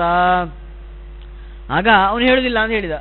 ಆಗ ಎಷ್ಟು ಒಂದು ಆ ಋಷಿಗಳ ಹೆಂಡತಿಯರು ಅಂತ ಹೇಳುವಂಥದ್ದು, ಆದರೂ ಕೂಡ ಎಷ್ಟು ಒಂದು ಮೋಹ ಆಯಿತು ಅವರ ಅಂತ ಹೇಳ್ತಾ ಕೆಲವರೆಲ್ಲ ಅವನ ಕೈಯನ್ನು ಇಟ್ಕೊಳ್ತಾರಂತೆ, ಆ ಋಷಿಗಳ ಹೆಂಡತಿಯರು. ಕೆಲವರೆಲ್ಲ ಒಂದು ಏನು ಕಾಲಿದೆ ಅದನ್ನು ಇಟ್ಕೊಳ್ತಾರಂತೆ, ಇನ್ನು ಕೆಲವರು ತೊಡೆಗಳನ್ನು ಇಟ್ಕೊಳ್ತಾರಂತೆ ಆ ಋಷಿಯರ ಹೆಂಡತಿಯರು.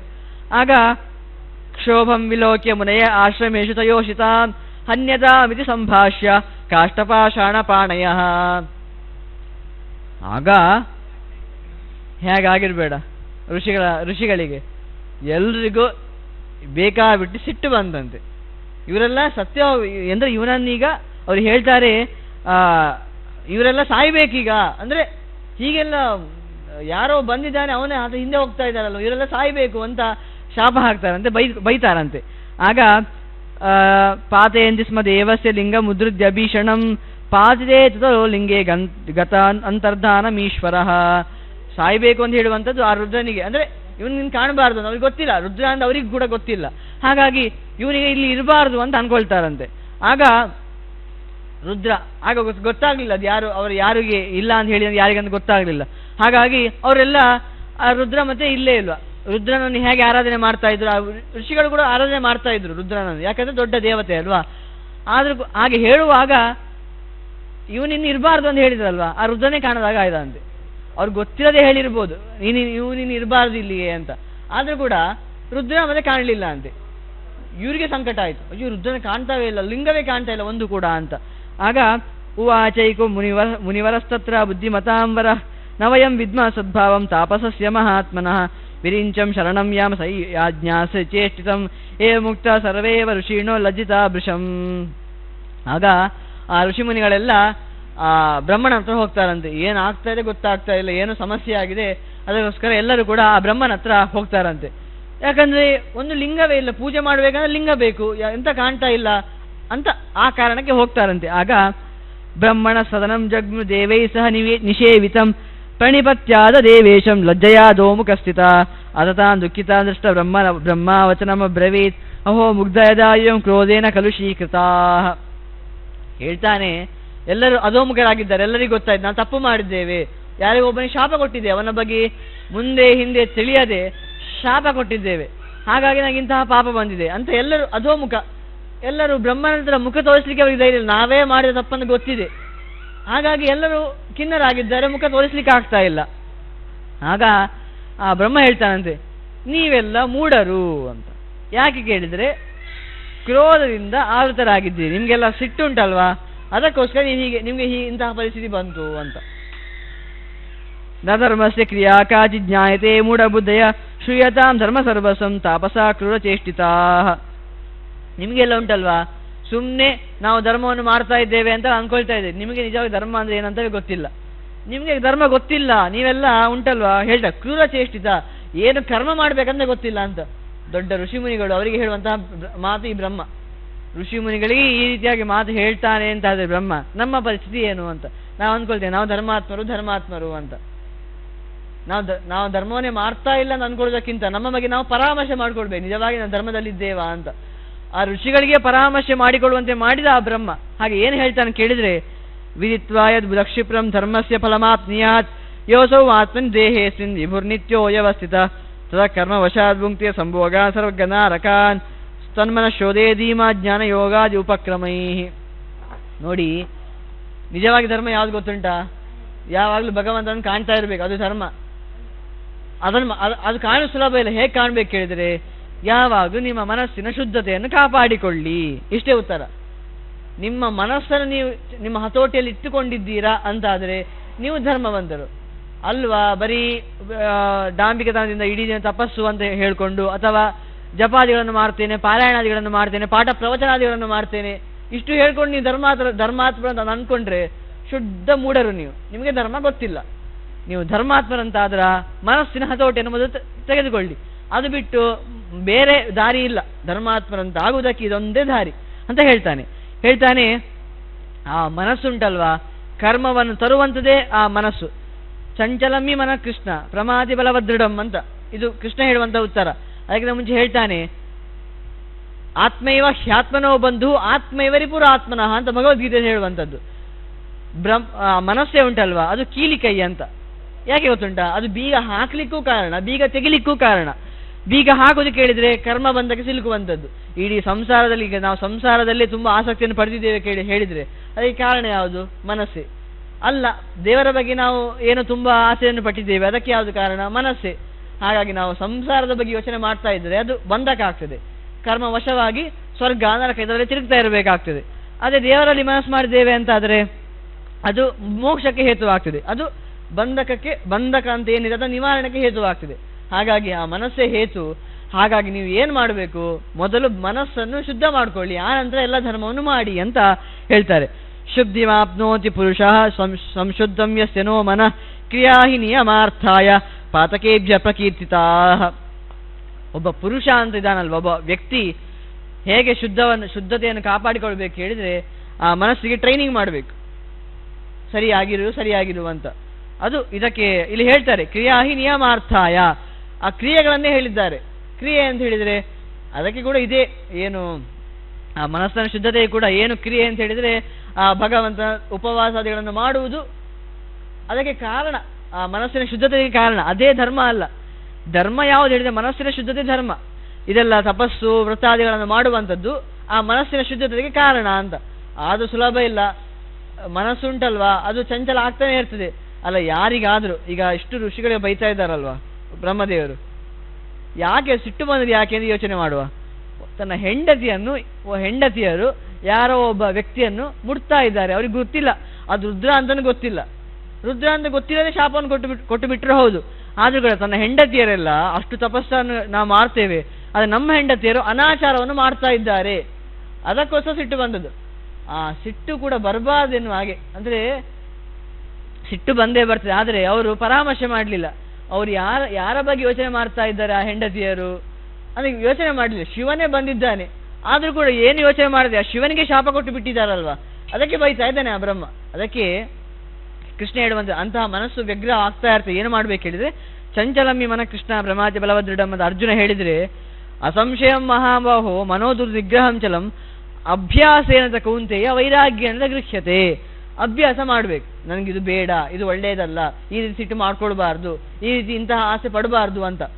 ಒಂದೇ ದಿನ ಬರುವುದಿಲ್ಲ ಅಂತಿಲ್ಲ. ಅದೇ ರೀತಿಯಾಗಿ ಹೇಳಿದರೆ ಸಿಟ್ಟು ಬಂದೇ ಬರ್ತದೆ, ಬೇಡವಿಲ್ಲದ ಆಸೆಗಳು ಬಂದೇ ಬರ್ತದೆ. ಆದರೂ ಕೂಡ ಟ್ರೈನಿಂಗ್ ಮಾಡ್ತಾ ಇರಬೇಕು, ಇದು ಬೇಡ ಇದು ಬೇಡ ಇದು ಬೇಡ ಅಂತ ಯೋಚನೆ ಮಾಡಿದರೆ ಒಂದು ದಿನ ಅವನು ತನ್ನ ಮನಸ್ಸನ್ನು ಹತೋಟಿಗೆ ತಂದು ಕೊಡ್ತಾನೆ. ಅಷ್ಟು ಸುಲಭ ಇಲ್ಲ ಆದರೂ ಕೂಡ ಅದು ಒಂದು ಜನ್ಮದಲ್ಲಿ ಆಗದೇ ಇರ್ಬೋದು, ಒಂದು ಜನ್ಮದಲ್ಲಿ ಇಡೀ ಪೂರ್ಣವಾಗಿ ತನ್ನ ಮನಸ್ಸಿನ ಹತೋಟಿಯನ್ನು ತೆಗೆದುಕೊಂಡ ಅಂತ ಆಗದೇ ಇರ್ಬೋದು. ಆದರೂ ಕೂಡ ಅದು ಈ ಜನ್ಮದಲ್ಲಿ ಆಗದಿದ್ರೂ ಕೂಡ ಮುಂದಿನ ಜನ್ಮಕ್ಕೆ ಕ್ಯಾರಿ ಆಗ್ತದೆ. ಸ್ವಲ್ಪ ಜಾಸ್ತಿಯ ಮನಸ್ಸಿನ ಹತೋಟಿಯಲ್ಲಿ ಇರ್ತಾನೆ ಅವನು ಹುಟ್ಟುವಾಗಲೇ. ಆ ನಂತರ ಅದು ಜಾಸ್ತಿ ಆಗ್ತಾನೆ ಇರ್ತದೆ. ಬಿಟ್ಟರೆ ಅದು ಒಂದೇ ಜನ್ಮದಲ್ಲಿ ಆಗಲಿಲ್ಲ ಅಂತ ಬೇಜಾರು ಪಡ್ಕೊಳ್ಬಾರ್ದು. ಆದರೂ ಕೂಡ ಮೊದಲು ಮನಸ್ಸಿನ ಹತೋಟಿಯನ್ನು ತಂದುಕೊಳ್ಳು ಅಂತ ಹೇಳ್ತಾರೆ. ನೀವು ಭವಂತ ಕ್ರೋಧ ಕಾಮಾಭ್ಯಾಂ ಅಭಿಭೂತ ಶ್ರಮೇ ಸ್ಥಿತ ಜ್ಞಾನಿನಾಂ ಆಶ್ರಮೋ ಭೀಷ್ಮ ಅನಾಶ್ರಮ ಯೋಗಿನಾಂ. ನೀವು ಉಂಟಲ್ವಾ ಬರೀ ಕಾಮ ಕ್ರೋಧ ಇದೆಲ್ಲ ಇಟ್ಟುಕೊಂಡು ಆಶ್ರಮದಲ್ಲಿ ವಾಸ ಮಾಡ್ತಾ ಇದ್ದೀರಾ. ಯಾರಿಗೆ ಒಂದು ಒಳ್ಳೆಯ ಒಂದು ಯಾವುದು ಯೋಗ, ಒಂದು ಯಾರು ಒಳ್ಳೆಯ ರೀತಿಯಲ್ಲಿ ಯೋಗದಲ್ಲಿ ಇಲ್ಲ ಅಂತ ಇದ್ದಾರೋ, ಅಂದರೆ ಯಾರು ಒಳ್ಳೆಯ ಆಚರಣೆ ಒಳ್ಳೆಯ ಕಾಮಾದಿಗಳನ್ನು ಬಿಡಲಿಲ್ಲ ಅಂತ ಉಂಟಲ್ವಾ, ಅವರು ಆಶ್ರಮದಲ್ಲಿ ವಾಸ ಮಾಡಿದ್ರು ಕೂಡ ಅದು ಆಶ್ರಮ ಅಲ್ಲ, ಅದು ಅನಾಶ್ರಮವೇ. ಆಶ್ರಮ ಅಂತಂದರೆ ಒಳ್ಳೆಯ ಕೆಲಸಗಳು ಆಗ್ತಾ ಇರಬೇಕು. ಆದರೆ ಯಾರು ಈ ಕಾಮಕ್ರೋಧಾದಿಗಳನ್ನು ಗೆಲ್ಲಿಲ್ಲ ಅವರು ಆಶ್ರಮ ಅಲ್ಲ ಅನಾಶ್ರಮದಲ್ಲಿ ಇದ್ದಂತಾಯಿತು ಅಂತ ಅದಕ್ಕೆ ಹೇಳ್ತಾರೆ. ಇದು ಹೇಳ್ತಾರೆ ಕೊನೆಯ ಎರಡು ಶ್ಲೋಕಗಳು ಇಡೀ ನಮ್ಮ ಜೀವನಕ್ಕೆ ಬೇಕಾದಂತಹ ಶ್ಲೋಕದ ಹಾಗೆ ಇದೆ. ಕ್ವಚ ನ್ಯಸ್ತ ಸಮಸ್ತೇಚ್ಛ ಕ್ವಚ ನಾರೀ ಮಯೋಭ್ರಮ ಕ್ವಚ ಕ್ರೋಧಮೀದೃಶಂ ಘೋರಂ ವೇನಾತ್ಮ ನ ಜಾನಥ ಯತ್ಕ್ರೋಧನೋ ಯಜತಿ ಯಚ್ಚ ದದಾತಿ ನಿತ್ಯಂ ಯದ್ವಾ ತಪಸ್ತಪಸಿ ಯಚ್ಚ ಜುಹೋತಿ ತಸ್ಯ ಪ್ರಾಪ್ನೋತಿ ನೈವ ಕಿಮಪೀಹ ಫಲಂ ಹಿ ಲೋಕೆ ಮೋಘಂ ಫಲಂ ಭವತಿ ತಸ್ಯ ಹಿ ಕ್ರೋಧನಸ್ಯ. ಯಾರು ಎಲ್ಲ ಇಚ್ಛೆಗಳನ್ನು ಬಿಡ್ಲಿಲ್ವೋ, ಎಲ್ಲ ಇಚ್ಛೆ ಏನೆಲ್ಲ ಅದು ಲೌಕಿಕ ಆಸೆಯನ್ನು ಬಿಡ್ಲಿಲ್ಲ ಅಂಥವನುಂಟಲ್ವಾ, ಹಾಗೇನೆ ಯಾರಿಗೆ ನಾರಿಯರಲ್ಲಿಯೇ ತುಂಬ ಯೋಚನೆಯೋ, ನಾರಿಯರ ಬಗ್ಗೆ ಯೋಚನೆ, ಹಾಗೇನೆ ಯಾರು ಸಿಟ್ಟು ಮಾಡ್ಕೊಳ್ತಾನೆ ಯಾವಾಗಲೂ ಅವನುಂಟಲ್ವಾ, ಅವನು ಯಾವಾಗ ದೇವರನ್ನು ಕಾಣುವುದಿಲ್ಲ.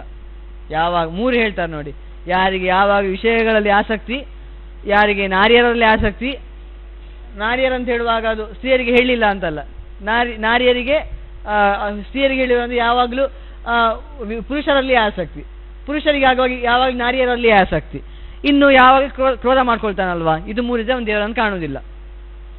ಅಷ್ಟೇ ಅಲ್ಲ, ನಾವೀಗ ಧರ್ಮಾದಿಗಳನ್ನು ಮಾಡ್ತಾ ಇದ್ದೇವೆ ಅಂತ ಅಂದ್ಕೊಳ್ತೇವೆ. ಹೇಳ್ತಾರೆ ಕ್ರೋಧೇನ ಯಜತಿ, ಸಿಟ್ಟು ಮಾಡ್ಕೊಂಡು ಯಜ್ಞ ಮಾಡ್ತಾನ ಒಬ್ಬ, ಸಿಟ್ಟು ಮಾಡ್ಕೊಂಡು ಯಾರಿಗಾದ್ರು ಕೊಡ್ತಾನ, ಸಿಟ್ಟು ಮಾಡ್ಕೊಂಡು ತಪಸ್ಸನ್ನು ಮಾಡ್ತಾನ, ದೇವರ ಪೂಜೆಯನ್ನು ಮಾಡ್ತಾ ಸಿಟ್ಟು ಮಾಡಿಕೊಂಡು ಏನೋ ಬೇಗ ಬರಲಿಲ್ವಾ ಬೇಗ ತನ್ನಿ ಈತ ಸಿಟ್ಟು ಮಾಡಿಕೊಂಡು. ಹಾಗೇನೆ ಯಾರು ಸಿಟ್ಟು ಮಾಡಿಕೊಂಡು ಏನು ಬೇಕಾದರೂ ಮಾಡಲಿ, ಅವ ಸಿಟ್ಟು ಮಾಡಿಕೊಂಡು ಯಜ್ಞ ಮಾಡಲಿ, ಸಿಟ್ಟು ಮಾಡಿಕೊಂಡು ತಪಸ್ಸು ಮಾಡಲಿ, ಸಿಟ್ಟು ಮಾಡಿಕೊಂಡು ದಾನ ಮಾಡಲಿ, ನಮಗೆ ಸಿಟ್ಟು ಬರೋದು ಈ ಸಮಯದಲ್ಲಿ. ಯಜ್ಞ ಮಾಡುವಾಗ ಸಿಟ್ಟು ಬರುವಂಥದ್ದು, ಏನೋ ದೇವರ ಕೆಲಸ ಮಾಡ್ತಾ ಇದ್ದೇವೆ ಇನ್ನು ಬರಲಿಲ್ವಾ ಅಂತ ಸಿಟ್ಟು ಬರುವಂಥದ್ದು. ಈ ರೀತಿಯಾಗಿ ತಪಸ್ಸು ಮಾಡ್ತಾ ಇದ್ದೇವೆ, ಯಾರು ತಪಸ್ಸು ಮಾಡ್ತಾ ಇದ್ದಾರೆ ಅಲ್ಲಿ ಯಾರೋ ಹಿಂದುಗಡೆಯಿಂದ ಯಾರು ಗಟ್ಟಿ ಮಾತಾಡ್ತಾ ಇದ್ದಾರೆ, ಆಗ ಸಿಟ್ಟು ಬರುವಂಥದ್ದು. ಈ ರೀತಿಯಾಗಿ ನಾವು ಏನು ದೇವರನ್ನು ನೋಡ್ತಾ ಇದ್ದೇವೆ, ಯಾರೋ ಹಿಂದುಗಡೆಯಿಂದ ಉಪದ ಕೊಡ್ತಾ ಇದ್ದಾರೆ, ಆಗ ಸಿಟ್ಟು ಬರುವಂಥದ್ದು. ಸಿಟ್ಟು ಬರುವಂಥ ನಿಜವಾಗಿ ಉಂಟಲ್ಲ, ಇಂಥ ಸಮಯದಲ್ಲೇ ಜಾಸ್ತಿ ಆ ರೀತಿಯಾಗಿ ಉಂಟಲ್ವಾ. ಈ ರೀತಿಯಾಗಿ ಸಿಟ್ಟು ಮಾಡ್ಕೊಂಡು ಯಾವ ಕೆಲಸವನ್ನು ಮಾಡಲಿ ಯಾವುದೇ ಫಲ ಇಲ್ಲ ಅದಕ್ಕೆ, ಅದು ಮೋಘ, ವ್ಯರ್ಥ, ಎಲ್ಲ ವ್ಯರ್ಥ ಅಂತ ಹೇಳ್ತಾರೆ. ಇಷ್ಟೇ ನಮ್ಮ ಜೀವನಕ್ಕೆ ಬೇಕಾದ ಸಾರಾಂಶ ರೀತಿಯಾಗಿದೆ. ನಾವು ಏನೇ ದೇವರ ಕಾರ್ಯವನ್ನು ಮಾಡುವಾಗಲೂ ಮೊದಲು ಗೆಲ್ಲಬೇಕಾದಂಥದ್ದು ಸಿಟ್ಟು. ಅದು ಇದ್ದುಕೊಂಡು ಏನು ಮಾಡಿದ್ರು ಕೂಡ ಏನೂ ಫಲ ಇಲ್ಲ ಅಂತ ಆ ಬ್ರಹ್ಮದೇವರು ಚಿಕ್ಕವರಿಗೇನೋ ಏನು ಸಾಧನೆ ಮಾಡಿದವ್ರಿಗೆ ಹೇಳೋದಲ್ಲ, ಸಪ್ತರ್ಷಿಗಳು 7 ಋಷಿಗಳು ಇಡೀ ಜಗತ್ತಿಗೆ ತಪಸ್ಸು ಹೇಗೆ ಮಾಡಬೇಕು ಅಂತ ತಿಳಿಸಿಕೊಟ್ಟವರಿಗೆ ಬ್ರಹ್ಮ ಹೇಳಿರುವಂತಹ ಮಾತು. ಹಾಗಾಗಿ ಆ ಬ್ರಹ್ಮ ಈ ರೀತಿಯಾಗಿ ಹೇಳಿ ಋಷಿಗಳಿಗೆ ಹೇಳ್ತಾನೆ. ಋಷಿಗಳು ಆಗ ಒಂದು ರೀತಿಯಲ್ಲಿ ತುಂಬ ಸರಿಯಾದರು, ತುಂಬ ಒಂದು ಮನಸ್ಸನ್ನು ಹತೋಟಿಗೆ ತಂದುಕೊಂಡ್ರವರು. ಇನ್ನು ಮಾಡ್ಕೊಳ್ಬಾರ್ದು, ಸಿಟ್ಟು ಯಾವಾಗಲೂ ಮಾಡ್ಕೊಳ್ಬಾರ್ದು, ಯೋಚನೆ ಮಾಡದೆ ಏನು ಕೂಡ ಮಾತಾಡ್ಕೊಳ್ಬಾರ್ದು ಅಂದರೆ ಅಂದ್ಕೊಂಡ್ರು. ಆಗ ಬ್ರಹ್ಮಣೋ ವಚನಂ ಶ್ರುತ್ವಾ ಋಷಯ ಸರ್ವ ಏವತೆ ಪುನರೇವ ಚ ಪಪ್ರಚು ಜಗತ ಶ್ರೇಯ ಕಾರಣಂ ಗಚ್ಛಾಮ ಶರಣಂ ದೇವಂ ಶೂಲಪಾಣಿಂ ತ್ರಿಲೋಚನಂ ಪ್ರಸಾದ ದೇವದೇವಸ್ಯ ಭವಿಷ್ಯತ ಯಥಾ ಪುರಾ. ಹೇಳ್ತೇನೆ ನೋಡಿ, ಈ ಋಷಿಗಳ ಮಾತನ್ನು ಕೇಳಿ ಆ ಬ್ರಹ್ಮನ ಮಾತನ್ನು ಕೇಳಿ ಆ ಋಷಿಗಳಿಗೆಲ್ಲ ತಮ್ಮ ತಪ್ಪಿನ ಅರಿವಾಯ್ತಂತೆ. ಹೌದು, ಸಿಟ್ಟು ಮಾಡ್ಕೊಳ್ಬಾರ್ದು. ಅದು ಯಾಕೆ ಹೇಳ್ತಾರೆ ಕೇಳಿದರೆ, ಅಲ್ಲ ಸಿಟ್ಟು ತಪ್ಪು ಮಾಡಿ ಖುಷಿ ಆಗ್ಬೇಕಾ ಕೇಳಿದರೆ, ಅದು ಮುಖ್ಯವಾಗಿ ಇದಕ್ಕೆಲ್ಲ ಭಗವದ್ಗೀತೆ ಉತ್ತರ ಕೊಡುವಂಥದ್ದು. ನಮ್ಗೆ ಅನಿಸ್ತದೆ, ಅಲ್ಲ ಒಬ್ಬ ತಪ್ಪು ಮಾಡ್ತಾ ಅವನ ಬಗ್ಗೆ ಸಿಟ್ಟು ಮಾಡ್ಕೊಳ್ಬೇಡಿ ಅಂತ ಯಾಕೆ ಹೇಳ್ತೀರಾ ಅಂತ. ಅದೇ ಹೇಳಿದಲ್ವಾ, ನಾವೇನೋ ಅವನಿಗೆ ಅಂತ ಸಮಸ್ಯೆಯನ್ನು ತಂದಿರ್ತೇವೆ ಹಿಂದಿನ ಸಮಯದಲ್ಲಿ, ಹಿಂದಿನ ಜನ್ಮದಲ್ಲಿ ಯಾವತ್ತು.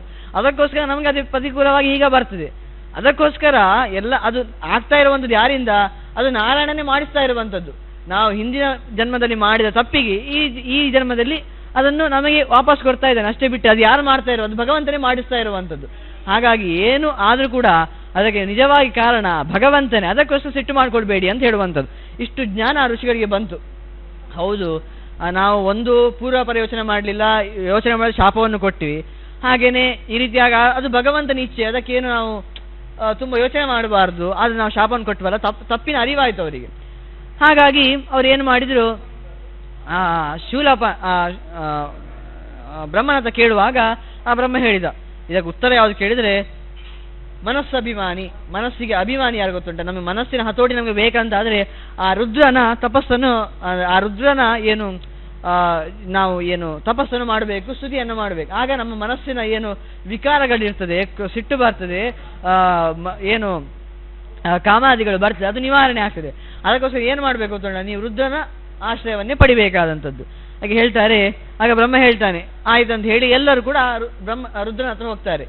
ಆ ಬ್ರಹ್ಮ ರುದ್ರನ ಏನು ಸ್ತುತಿಯನ್ನು ಮಾಡ್ತಾನೆ. ವಸ್ತುದಸ್ತು ರುದ್ರನಿಗಿಂತ ಬ್ರಹ್ಮ ದೊಡ್ಡವ. ಆ ರುದ್ರ ಅಂತ ಏನಿದ್ದಾನೋ ಆ ರುದ್ರ ಅವನಿಗಿಂತ ಬ್ರಹ್ಮ ದೊಡ್ಡವ. ಆದರೂ ಕೂಡ ಯಾಕೆ ಇಂಥ ಉತ್ಕೃಷ್ಟವಾದ ಮಟ್ಟದಲ್ಲಿ ಬರ್ತಾ ಇದೆ ಅಂತಾದರೆ ಅದು ಆ ರುದ್ರನ ಏನು ನಾವು ತಪಸ್ಸಂತೇನೆ ಅದನ್ನು ಮಾಡಲೇಬೇಕು. ಆಗ ಮಾತ್ರ ನಮಗೆ ಮನಸ್ಸಿನ ಹತೋಟಿ ಇರ್ತದೆ. ಅದರಿಂದ ನಾವು ಏನು ಭಗವಂತ ಇದ್ದಾನೆ, ನಾರಾಯಣ ಇದ್ದಾನೆ, ಅವನ ತಪಸ್ಸನ್ನು ಮಾಡ್ಲಿಕ್ಕೆ ಸಾಧ್ಯ ಅಂತ ಹೇಳಿರುವಂಥದ್ದು. ಹಾಗಾಗಿ ಆ ಬ್ರಹ್ಮನೇ ತಪಸ್ಸನ್ನು ಏನು ಸ್ತುತಿಯನ್ನು ಮಾಡಿದ್ದಾನೆ ಯಾಕೆ ಹೇಳಿದರೆ ನಮಗೆಲ್ಲ ತಿಳಿಸ್ಲಿಕ್ಕೆ. ನಾವೆಲ್ಲರೂ ಕೂಡ ನೀ ಯಾವನೇ ಭಕ್ತಿ ಯಾವ ವ್ಯಕ್ತಿಯ ಭಕ್ತನಾಗಿ ಕೂಡ ಇರು, ಅದು ಕೂಡ ರುದ್ರನ ಒಂದು ಏನು ಆರಾಧನೆ ಇದನ್ನು ಮಾಡಲೇಬೇಕು ಅಂತ ಹೇಳಲಿಕ್ಕೆ ಹೇಳ್ತಾನೆ. ಅನಂತಾಯ ನಮಸ್ತುಭ್ಯಂ ವರದಾಯ ಪಿತಾ ಪಿನಾಕಿನೇ ಮಹಾದೇವಾಯ ದೇವಾಯ ಸ್ಥಾಣವೇ ಪರಮಾತ್ಮನೇ ನಮೋಸ್ತು ಭುವನೇಶಾಯ ತುಭ್ಯಂ ತಾರಕ ಸರ್ವದಾ ಜ್ಞಾನಾನಾಂ ದಾಯಕೋ ದೇವಃ ತ್ವಮೇಕಃ ಪುರುಷೋತ್ತಮಃ. ನಿನ್ನ ಪಿನಾಕವನ್ನು ಇಟ್ಟುಕೊಂಡಿರುವಂಥ ನಿನಗೆ ನಮಸ್ಕಾರ. ನೀನು ಅನಂತ ಅಂತ ಹೇಳಿದರೆ ಅನಂತನಾಗುವವ. ಮುಂದೆ ಅನಂತ ಅಂದರೆ ಶೇಷನಿಗೆ ಹೆಸರು. ಈ ರುದ್ರನೇ ಮುಂದಿನ ಕಲ್ಪದಲ್ಲಿ ಶೇಷನ ಆಗ್ತಾನೆ, ಭಗವಂತನ ಹಾಸಿಗೆ ಆಗ್ತಾನೆ ಅಂತ ಹೇಳುವಂಥದ್ದು. ಹಾಗಾಗಿ ನೀನು ಅನಂತ, ನೀನು ಪಿನಾಕಿ, ಮಹಾದೇವ, ಇಂದ್ರಾದಿಗಳಿಗೂ ಕೂಡ ಒಡೆಯ ನೀನು, ಅವರಿಗಿಂತ ಕೂಡ ಶ್ರೇಷ್ಠ ನೀನು. ಅಂತಹ ಸ್ಥಾಣುವಾದ ನಿನಗೆ ನಮಸ್ಕಾರ. ಭುವನಕ್ಕೆ ಒಡೆಯ, ಇನ್ನು ತಾರಕ, ನಮ್ಮಲ್ಲಿ ಏನು ಸಮಸ್ಯೆ ಇದೆ, ಮನಸ್ಸಿನಲ್ಲಿ ವಿಕಾರಗಳು ಬರ್ತಾ ಇರ್ತದೆ, ಅದನ್ನೆಲ್ಲ ತರಿಸುವವನು, ದಾಟಿಸುವವನು, ಅಂತಹ ವಿಕಾರಗಳಿಂದ ಬರದಂತೆ ಮಾಡುವವನು ನೀನು, ನಿನಗೆ ನಮಸ್ಕಾರ. ಜ್ಞಾನಾನಾಂ ದಾಯಕ, ಜ್ಞಾನವನ್ನು ಕೊಡ್ತೀಯಪ್ಪ ನೀನು, ಅಂತಹ ನಿನಗೆ ನಮಸ್ಕಾರ. ಯಾಕೆ ಕೇಳಿದರೆ, ಜ್ಞಾನವನ್ನು ಯಾಕೆ ಕೊಡುವಂಥದ್ದು ಕೇಳಿದರೆ ಮುಖ್ಯವಾಗಿ ಶಬ್ದ ಅಂತ ಏನಿರ್ತದೋ ಆ ಶಬ್ದದಿಂದ ಏನು ಪ್ರತಿಪಾದ್ಯ ಅಂತ ಅರ್ಥ, ಶಬ್ದದಿಂದ ಪ್ರತಿಪಾದ್ಯವಾದಂಥದ್ದು ಅರ್ಥ. ಆ ಶಬ್ದದಿಂದ